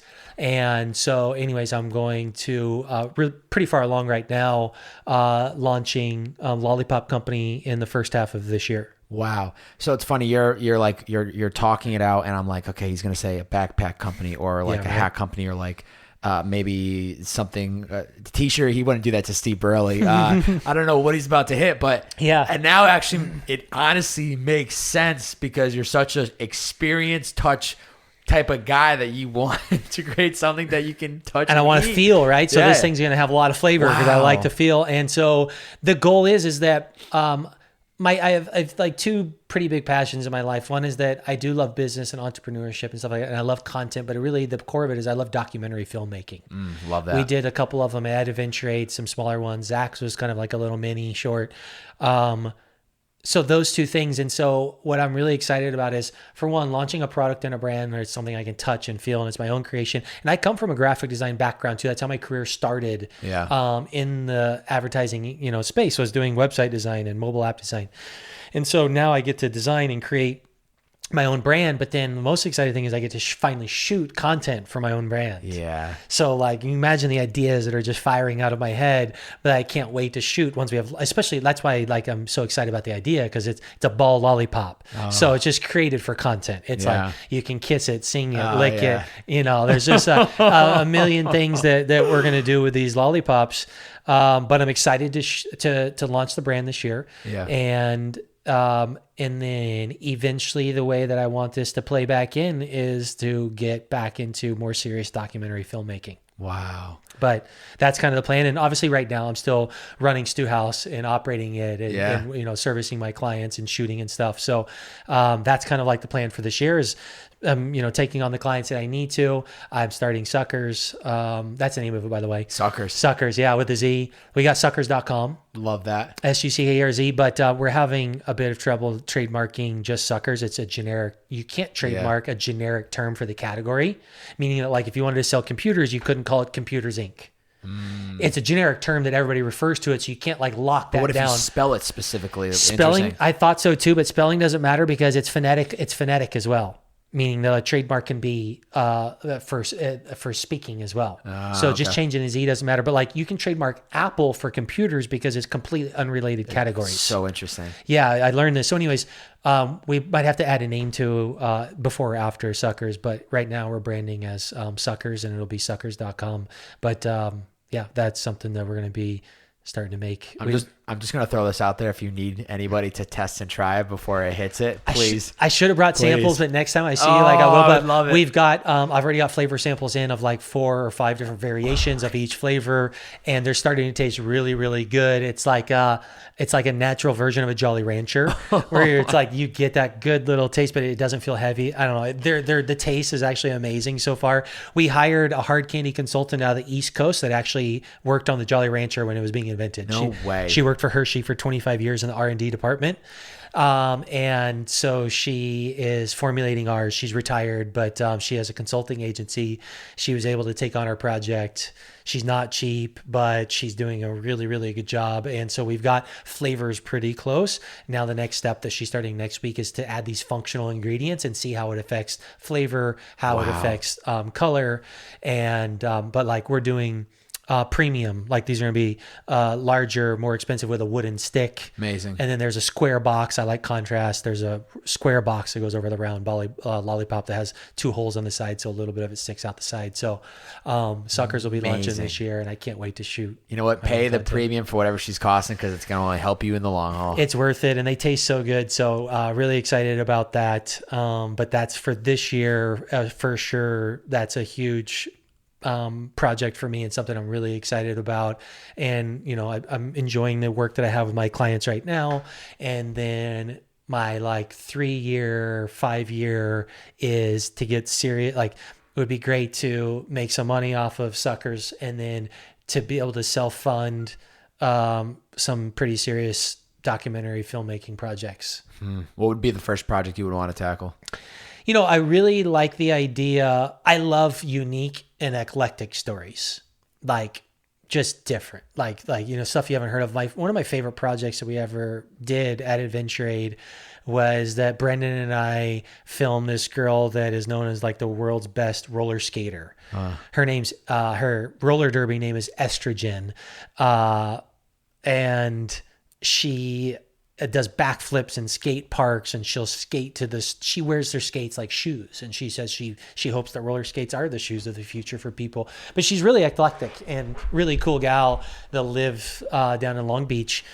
So she just was a unique story, a unique character to document and to see her story, from roller derby to rabbits in her house to rolling roller skates down to the grocery store. So I love unique electric stories, but at the same time, I also like bringing awareness and from a humanitarian perspective. So the idea of like flying down to the Amazon and telling a story of like a dying out indigenous tribe. Ocean trash really kind of gets my blood boiling, and sex trafficking, especially like children stuff, gets my blood boiling. So I like the idea of, one of my favorite documentaries is The Cove. I don't know if you saw it, but it's with Richard O'Berry, that he basically was the guy that trained the dolphin for flipper, and he feels responsible for commercializing swimming with the dolphins. And so now there's this whole trade that happens in Japan where they round up the dolphins and kill them and sell them, whatever.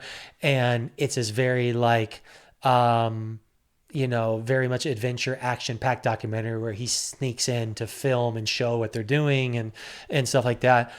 Something like that sounds really interesting, because I feel like you're putting yourself out there to try to bring change. Yeah. And so a project like that, I don't know what it is at this point, and I it'll come to me when I think it's supposed to, but something like that would be amazing. I could see that. I'm a big documentary person. I think it comes back to like very curious in just people and understanding their why and how they got to where they are. And I love just all documentaries, just something about it. One interesting one that I recently watched it's on YouTube for free actually. And forget the name of the guy, but it's on the manager of NSYNC and Backstreet Boys. Really? And nobody understands this, but his name's Lou Paulman or something like that. And he completely screwed over NSYNC and Backstreet Boys. It's a whole story that I'm like, I grew up loving NSYNC and never knew a thing. And he screwed every single one of them. So they just took them for their money. Huh. Yeah. So what's the name of it? I'll look. I'll send it to you after. I love documentary recommendations. So like if somebody tells me, "Hey, there's a good doc you got to watch," You'll love it. What is it? It's an hour and 40 minutes. It's on YouTube for free, ladies and gentlemen. Literally, just type in NSYNC Backstreet Boys manager documentary on YouTube, and you will find it. All right, one more I just watched recently. See if you've watched it. Have you watched? I think it's called The Octopus Teacher. My mom has been asking me to watch this, and I feel like this is the moment I now need to watch it. because she's killing me to watch it. It took me by surprise when somebody first told me what it was. I was like, oh man, I'm not. But it engaged me so much, and I actually really enjoyed it. It was one I just watched. So, anyways, if you have some time, watch it. Okay, I'll watch that one. It's not like my favorite by any means, but it's definitely very entertaining. A different style documentary, different style, very worth unique, watching. different story, something you're not going to ever come across probably ever again. And that's why like we were talking about. I mean, that's what I love about documentaries is I feel like you're spending whatever, an hour, 2 hours sitting there watching it. You're learning something. Yeah. As like, and I do love like a good film or like a good like thriller or action film or something. But at the same time, I'm like, somebody just wrote that story and just thought of it. Yeah. And it's just like, it's nonfiction or it's fiction. But when I think of a documentary, it's like, oh man, I'm learning something. It'd be about somebody's life or a culture or a person or a thing. And like you walk away from there and it's like, okay, I know something now. That's why I love watching it too. I love movies too, love films, entertainment's great, whatever. But I always walk away from a documentary inspired or just like I learned something or appreciation for just the film and the way it was shot or the way the interview was done. I'm completely aligned with you on that. Yeah. Talk to me about your relationship with Tiana. You guys have been together for how long now? We've been together for almost coming up on 2 years. June will be 2 years, so over a year and a half. How has she made you a better person? She's pushed me in so many ways. She's made me a better person because, we met working together. And so we became, really good friends. And she was that person that, it was when I was at Adventure Aide too, and we were starting to go through the wind down of stuff. And so she was just that person who was there whenever I would like to ask, like, hey, like this looks like this is happening. What do you think about this or whatever? So she bounced, we formed this really close friendship, and it was non-romantic for a good 6, 7, 8 months. And then since we started dating, she's made me a better person because she's pushed me and stretched me because we have complementary skill sets when it comes to work. Yeah. Where we work pretty well together. Like, don't get me wrong, we butt our heads at our times, but for all things considered, especially even being in quarantine for the last year and like working together, like you'd think that there'd be a lot more, but we have complementary skill sets. So she pushes me in areas that I need to be pushed. Like in the business development, she's like, hey, like you really, should, if you want to grow this, you should be doing more outreach. You know what I mean? I'm like, I get it. And she was, and that's what she's good at. You know what I mean? She'll, call 100 brands to get the business. And to me, like, I want to be out there shooting and editing and working on the craft. And so push me a lot in those areas like that, where it's like, where we mesh pretty well because, my, strengths are her weakness, and then her strengths are part of my weaknesses. So she's pushed me in those areas. Yeah. I'm curious. Did you, sorry, go ahead. One more thing too. Please, let's hear Just it. because she put in on a personal level, she pushed me because I didn't date somebody seriously perfect. This is what I was going to go into. Go ahead. Yeah. Go and ahead. So from a personal level, I didn't date somebody, very seriously for like 6 years, just because it was just, it was like, just like, it wasn't ready. It wasn't in the headspace to really do it. And so, looking back, that friendship that we formed there, she was really like breaking down some walls that I had up of letting anybody in. Yeah. Because looking back now, I realized for sure I had put up these walls, like emotionally, just like I would still date girls and I was always respectful to them and stuff. But as far as like, let's get close, you know what I mean? A form of relationship, I would close that off. Were you just scared, or like why were you building the walls? I think I'm really into how childhood affects who we are today. Everybody has stuff that they still carry with them 100%. To this day that affects them from a childhood. And, my parents growing up, they were amazing parents, but they didn't have the best relationship with themselves. And at times I resented my mom for the relationships that she had with my dad. And they're still married to this day. And they got married at 15 and 16. So they were still figuring stuff out when they were younger and they had kids and there's a lot going on.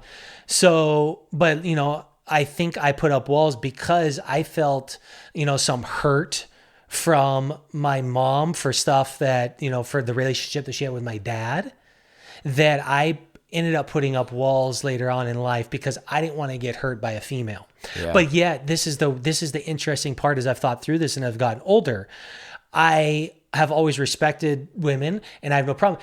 And this is because my mom loved me. And I felt I had incredible, from, like I said, from a parent standpoint. My dad never missed a basketball game of mine, was at every single game. My mom was always there, always cooked, always was the party planner. So as far as towards me, nothing but love. And even still to this day, biggest supporters, everything.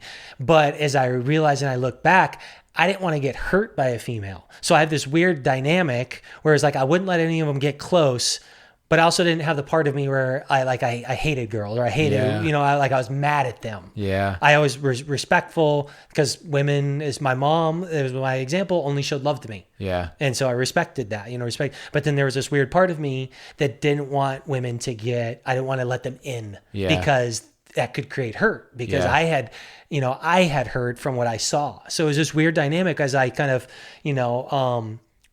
became, like, to try to become self-aware about myself. Why do you do certain things? And that friendship with Tiana, she helped, like, kind of break that down, and got a little bit closer. And, to where finally one day she even just said it. She was like, hey, I really like you. And if this is going to be a thing, you got to meet me halfway. Wow. And that was like a day. T. That was a day. Go for it, baby. Where I was like, you know what? You're right. And like, all right, I'll meet you there. Let's try it and see how it goes. And it's like, if I get hurt in this, and I get hurt, but for the first time in a long time, if not maybe really ever, I kind of was like, let's go. I'll become vulnerable and see how this goes for me. Yeah.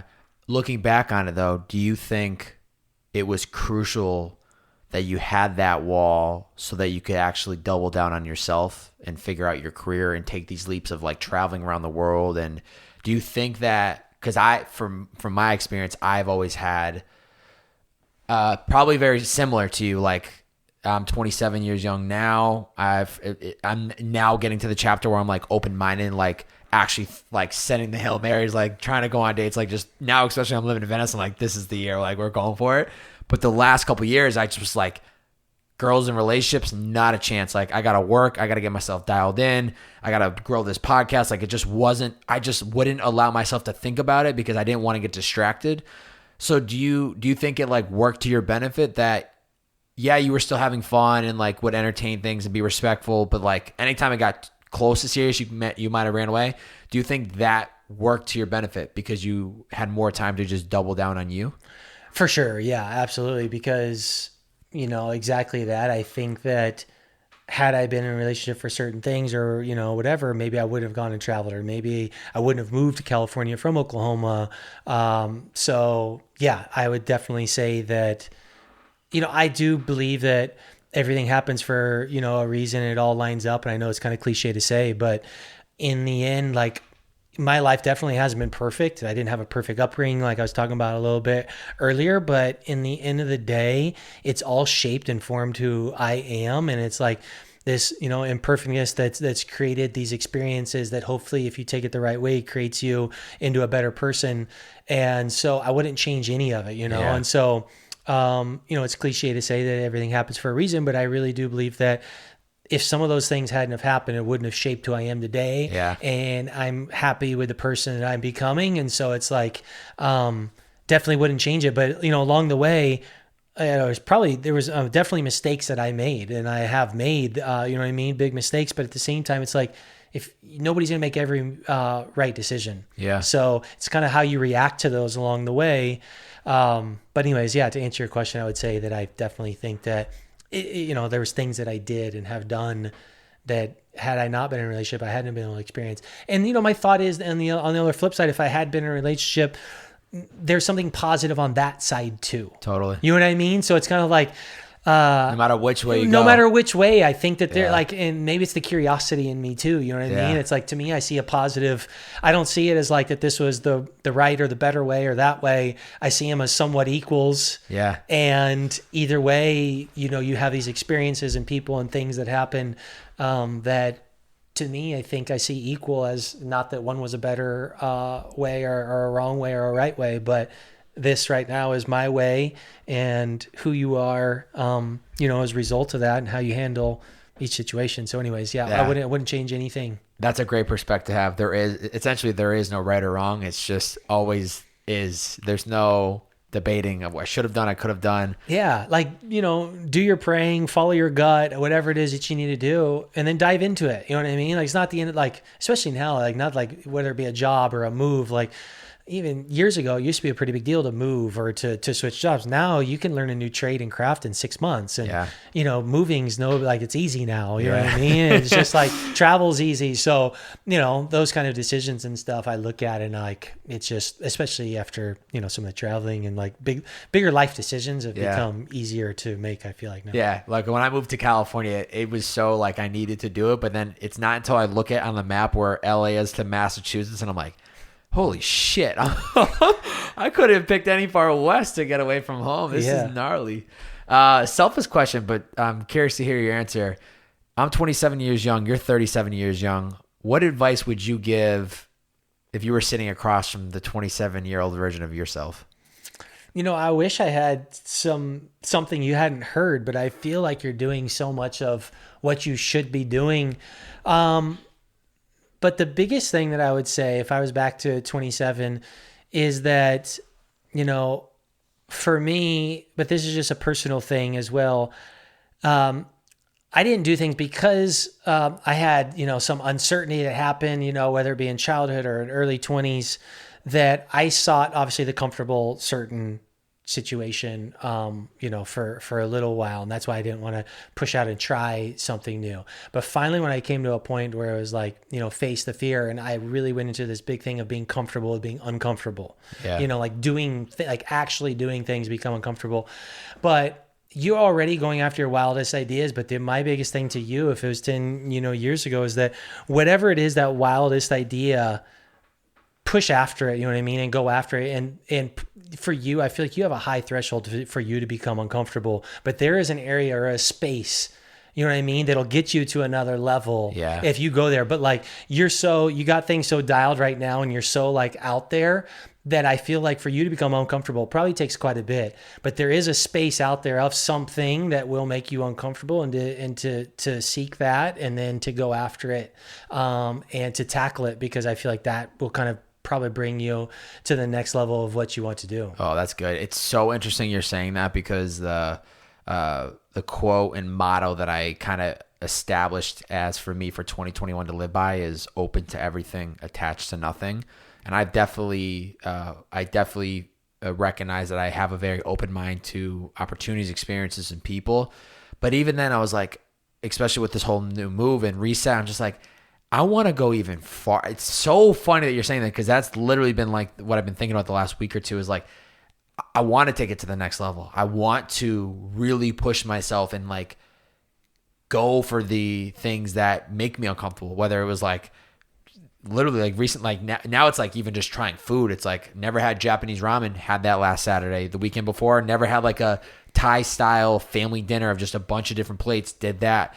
Now it's just like, how can I tomorrow taking my first ever berries workout class? Like it might not seem like it in the moment. I actually have a notes app that I started and I'm just going to date it and just build a catalog so I can look back on like month by month and over the year of like all these new things that I tried and did. But it gets me fired up, and it like really like, it gets me excited. Like tomorrow doing a workout class in the morning, it's like, I normally would have just did my workout here, went for a run, but that idea of I'm uncomfortable a little bit because I've never done this. I don't know who's going to be there. This is something. I know the workouts? Do I know the workouts? I'm about to get my booty whipped. Yeah. But that's what makes it fun. And there's always some positive thing that comes of it. But that's a great piece of advice, and definitely something that I'm trying to push heavy towards with this year. Definitely. Yeah. You know your goals, you know your passions, and this would be my, advice to kind of anybody. It's that, what is it that's going to get me there? And we're always, I can't tell you the uncomfortable and the things that I had to push to try to start this brand. Like, it's like, that's why I'm not afraid. Like, I haven't trademarked the name yet because I don't know it. But anyways, I'm not afraid to put it out there because it's about executing to start something. And so it's like, I'm telling you what the product is. I'm telling you the name before I've even trademarked it.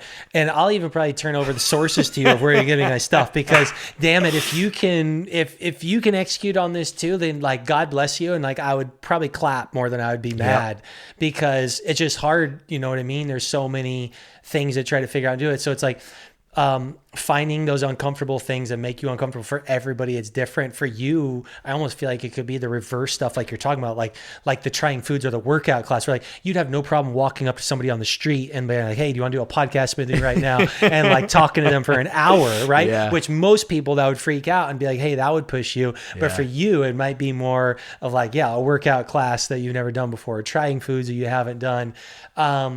And then, it just goes back to the experience thing, though. I like to feel and experience. Like, even if I like something a lot, I'll try something else because, like, I just want to see what it's like. I want to see what it's like. That's the part of the brain I'm trying to rewire, because I'm such a routine person, a creature of habit. So then once I know something works, I just stick to it, because it's like I can get dialed in on my workout routines, what I eat throughout the week. That way, I can just leave all that energy for like creative or like the bigger picture items. So that's exactly the part of the brain that I'm trying to retweak. We all need to balance the flip of who we are, basically, or so this is what I feel. Childhood is a huge factor of forming who we are. Yeah. And so you are who you are now, and you take that and you look at self-awareness is obviously so huge. So you look at that, like, who am I now? Like what, like, because I act this way because of what? And you're looking at your life and self-identifying all these different things. Then once you self-identify of like, hey, I'm this type of person, right? I have no problem going up to people. I'm outgoing, all that kind of stuff. It's balancing the flip for you then, right? So if you're a very introspective, very person, then, to get yourself, because maybe you like security, because you grew up in like a volatile household, or a household that wasn't peaceful, whatever it is, right? So then you seek security all the time, and you seek where you're comfortable. But which is fine, and there's nothing wrong with it. But then for those people, or if that's you, it's what's the opposite of that? Is that, okay, get outside, say yes to go to more things with people. Go up and introduce myself to somebody at the grocery store that I didn't know, or to offer to do something. So you know what I mean? So find the opposite of who you are or who you become to round yourself out more, right? To get you outside of, what your comfort of what you do. So, for me, it's like, it's like the business development. It's, to get out there and to do that kind of stuff, that I really need to push it. And then, every single day, all these stuff that's not the fun part of starting the brand, finding a Chinese supplier for lollipop molds is not really my ideal Wednesday afternoon. Yeah. But I see this vision of what's going to happen. So I'm like pushing myself to spend, hours and hours on Alibaba until I found this right mold that I know is going to work for us.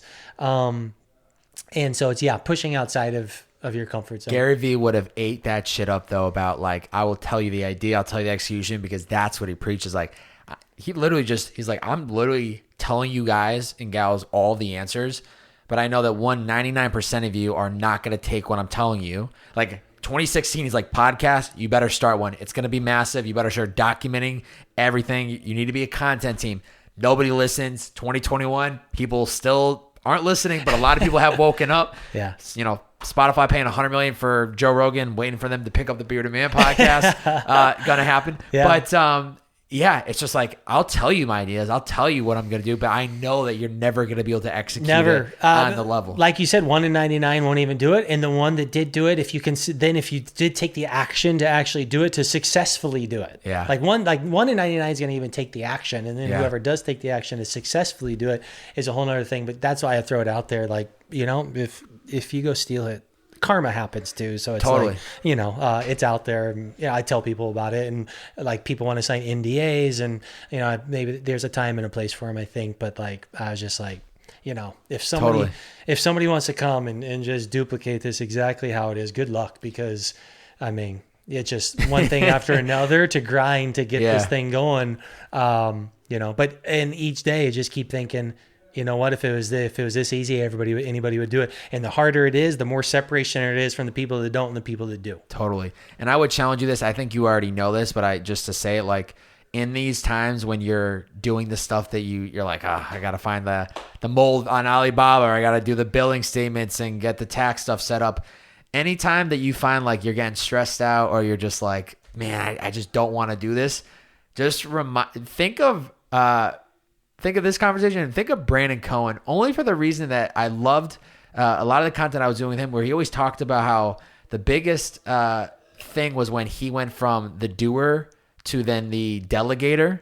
And so you'll get to a place probably with this, you will get to a place with this company where you're then able to have somebody do the role, and now you can pull from the experience and be able to have that conversation. So it's like, had you hired somebody out of the gate to do all the molding for you, when they go, Kasey, do you want to go with the mold 1.3 or the 1.7? You're like, what does that even mean? But now that you're building it from the ground up, you have all the appreciation, and It's just interesting in those times, like whether it's the editing of podcasts, whether it's all the Instagram content that I did in the past where I was cutting and editing myself. Then when I was able to find editors that did it for me, I was like, no, we need to change the subtitle of this font needs to be changed. And I was like, wow. All those hours of endless like pounding away, it paid off. Dude, exactly right. And I've thought about Brandon quite a bit, just because obviously when I worked there, I saw, and Tiana was close friends with him way before when he was starting. And she was like, I remember whenever he came with us for the first samples and they tasted it, and we're like, this is terrible. Like, what are you doing?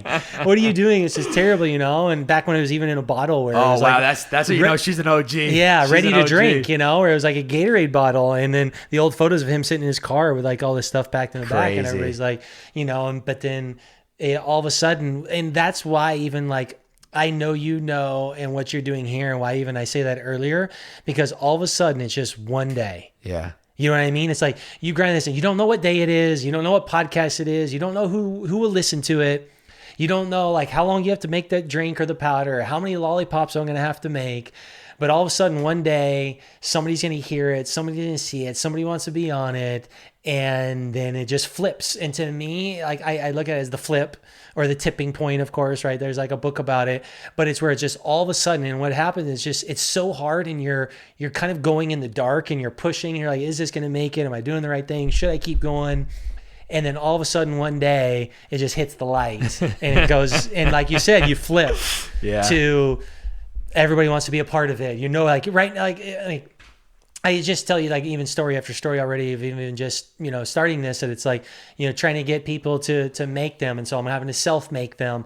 And then eventually one day it could flip to where it's like manufacturers are wanting, you know what I mean? Totally. It's the flip on everything. Totally. But you have to go through the tough times. You have to grind it. For some people it's 6 months. For some people it's 6 years. Yeah. But there's no telling, but what's the other choice other than to keep grinding and keep going? Yeah. You can give up and you can stop. Yeah. Or you can not make the company. You can not do the business. No. So you got to make it happen. Mean, one of my biggest things that I like to say and thinking, because like I love listening to podcasts and people's stories and books and documentaries, to me, there's only like one separator in people that are successful and people that aren't successful that I've seen, like while we're talking about it. And because it's like you see successful people, there's some that are fat, that are skinny, different races, ethnicities, some that wake up early, some that wake up late, some that are born different parts of the world, some whatever. Like you can go across the board of what people have. But the one, to me, only clearly defined trait that sets somebody apart is that they just keep doing it. They just do it. They just, there's no excuse. There's no stopping. If they fail, they do it again and they get back up. Or if they want something, then they get it done. That's it. Like, that's it. Yeah. It's like, to me, I think Nike's saying is actually one of the best slogans. Oh my God. Just do it. Like, that's it. Like, right? Like, there's nothing else. Oh, it failed. Just do it. Like, 'cause I've heard so many people's different stories, and so many people take different paths from different places, different ways. Yeah. But there was one thing that I felt has been consistent, is that they never stopped. Yeah. They just did it. Yeah. That's literally the missing formula. Yeah. That's the formula. Yeah. Right? It's like 3 words. Just do it. Yeah.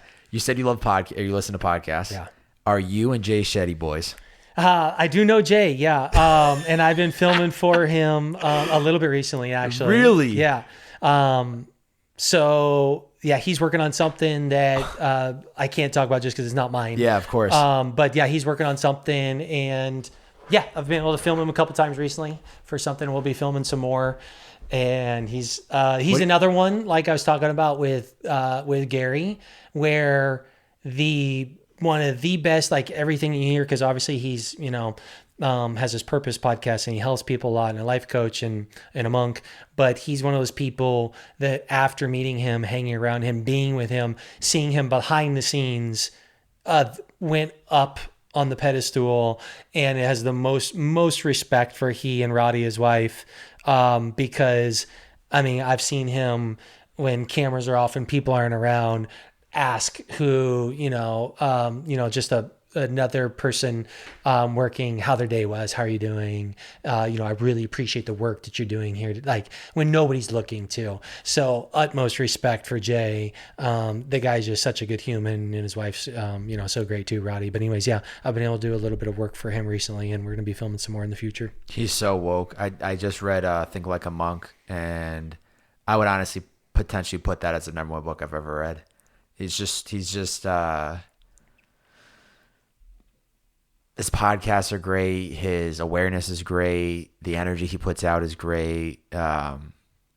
His voice is even great. His voice is beautiful. His voice is just made for podcasting and listening to, which is so nice. But yeah, love them, and they got some cool stuff going on for sure. That'll be exciting to see here in the first half of this year as well. Oh, that's so cool. I've seen him like. I just see casually like your content will pop up on my feed, and I see the likes by Jay Shetty. I'm like, what? Kasey and Jay just catching up on FaceTime or some shit. The text buddies.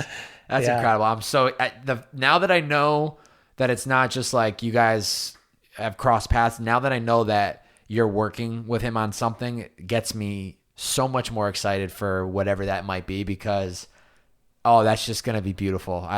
I don't need to know. I'm not gonna poke anymore, but like, that's awesome. It's gonna be beautiful. And the guy's just such a hard worker. I've worked with a few celebrities and done some stuff, whatever here and there. But to see his work ethic and his mind and his brain and how he thinks about business, like his book became a number one, bestseller and all that kind of stuff. And you think that he just put a name on it and just wrote it and then signed some copies. It was like he had an army of people doing stuff behind the scenes, and the amount of books that he signed, and the podcast he was on, and the tour that he was on, and like literally DMing thousands of people himself personally, thousands of people at the right time whenever he, you know what I mean? And so there's a reason why he is who he is, and you get to those places because like sometimes you just think like, oh, he, just because he says good quotes and he does stuff with these people, that he is like, he works. Yeah. And that's got him where he is. And that's why I respect him even more, because, if a guy like actually gets after it and has like, coming from a marketing background, hearing some of his marketing stuff, I'm like, man, it's brilliant. It's great. Yeah. It's great. Oh, I love that. Yeah. Oh, I love that. Everything about him I love, and I love that now knowing that you're working with him. That's great. I'm a big fan of him, and he definitely inspires me as a podcaster to get to that level at some point, which 100% will. I'm coming for you, Jay. Yeah. Did you listen to his Dennis Rodman one? No. So Dennis Rodman is recent? not too recent, no. But yeah, you can search for it. Wow, I'm surprised I did not. It was a little while ago. Okay. I think maybe even pre-pandemic. But anyways, Dennis Rodman's my all-time favorite basketball player.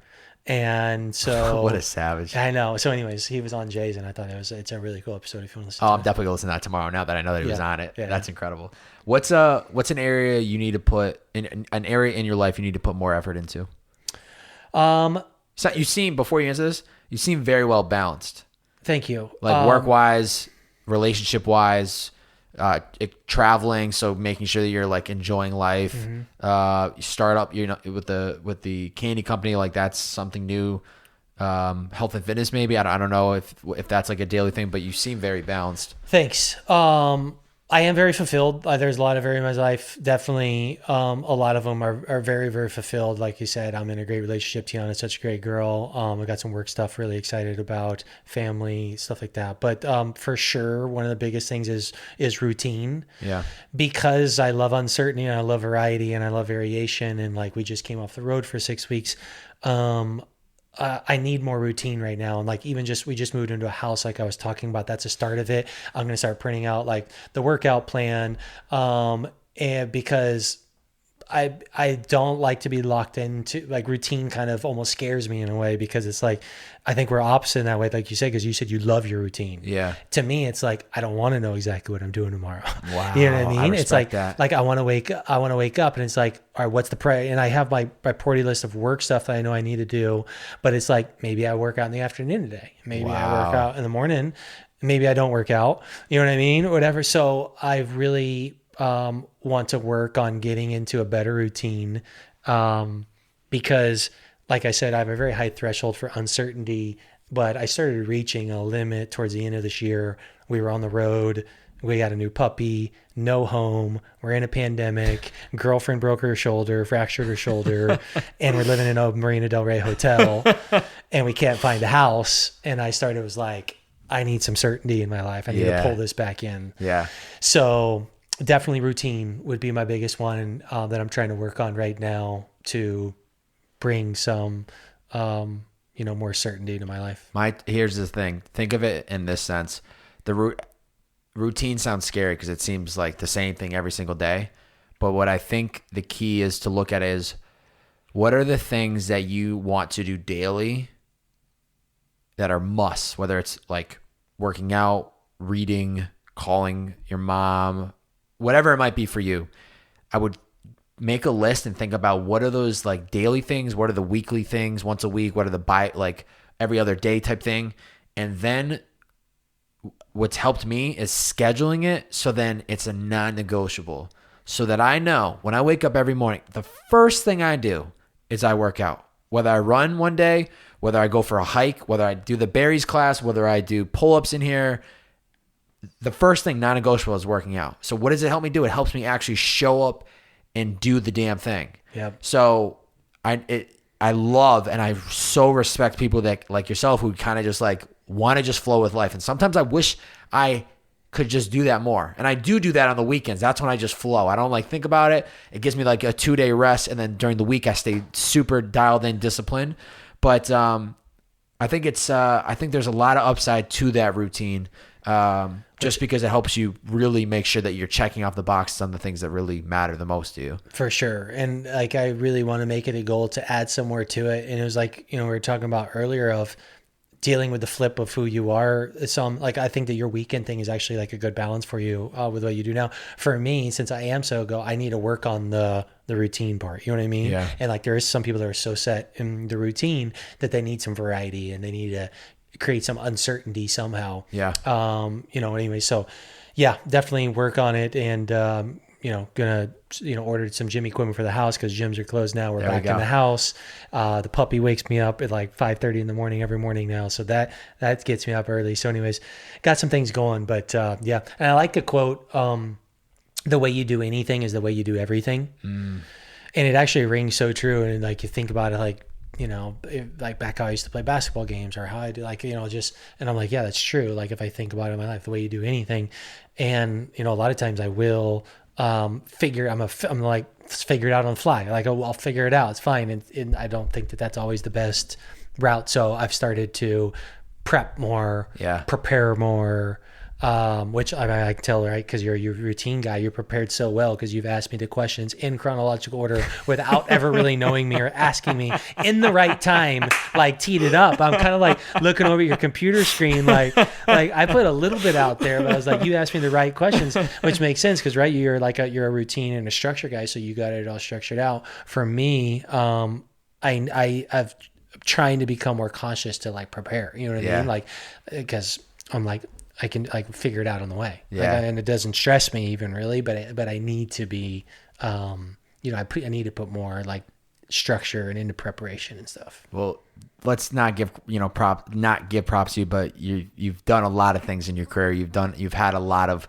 great moments and successes. So it's, I can never say that if somebody doesn't implement routines, they're never going to be successful. It all really, what it comes down to is that self-awareness of, are you somebody that needs the routine, or are you somebody that needs more of like the go with the flow? Everyone's different at the end of the day. Yeah. And I think the key is you just have to be self-aware enough to go, what works best for me? And so maybe this new chapter in 2021 with the house, with the dog, maybe this is the time to get, and like you said, I don't think that there's a right or a wrong to them. I think exactly what you just said is that being self-aware of who you are. Yeah. And then just being mindful so you can offset. Yeah. Right. It's like, okay, cool. Hey, you like to just wing it a lot, which is all right. And there's some pros to that, but preparing will actually also put you in a better place. Cool. On the flip, right? It's like, all right, your people prepare and they get so structured that sometimes they're not open to be able to move with what happens, so that it throws them off if it throws off your routine. So to me, like I envy the structure part too. There's not a right or a wrong side of it. The biggest learning I think from it is just be self-aware of who you are and then offset yourself to fill in those gaps where there could be weaknesses with that. That's the fact. That is the biggest truth right there, my friend.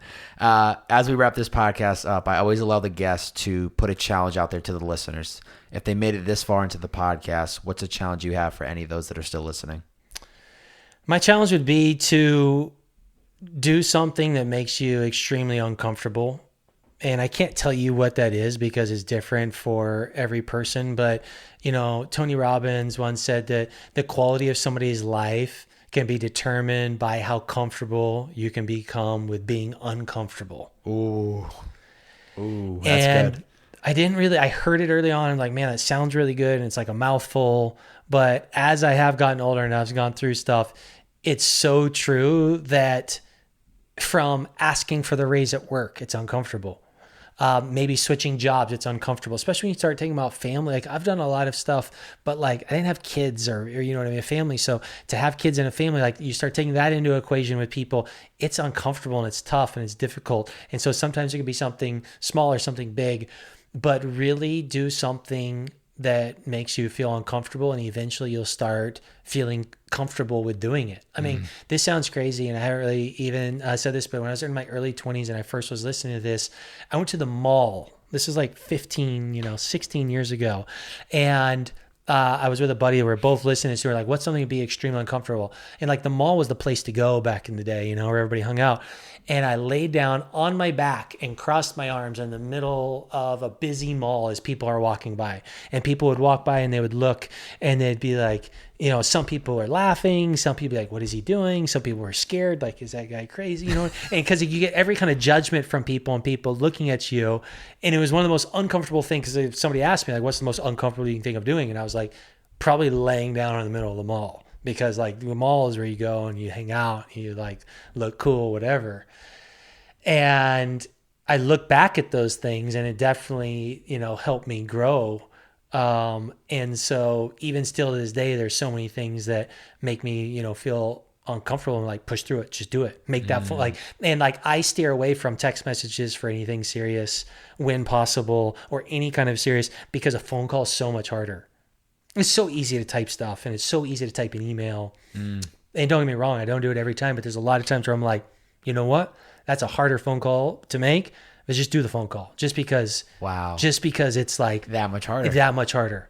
And it's so surprising, with that kind of stuff, that like people's tone changes over email. They'll say certain things or say it certain ways, and they do. But when you get them on the phone, oh, no, yeah, no problem. I didn't mean, like, okay, great, just want to talk to you about it, whatever. So it was uncomfortable to make that phone call, but it also puts you ahead. So find whatever it is that's uncomfortable for you, and it's different for everybody, and then just do it. Wow, that's good.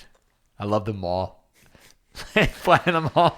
Yeah, it's a tough one. Good. They talk about going, and if you get in an elevator, there's one other person on there. Normally, naturally, you go stand on the opposite side. Yeah. Like, because people want their social space, and listen, right now it would make no sense. You couldn't do it, but go stand like 2 steps closer. Like, it's uncomfortable. You're kind of like you're standing uncomfortably close when you could be over there. You can have the whole space. Yeah, I love that. Kasey, it's been such a pleasure. We're just hitting about 2 hours right now on this podcast. Did we hit 2? Yeah, 2 Gosh, hours. that flew by.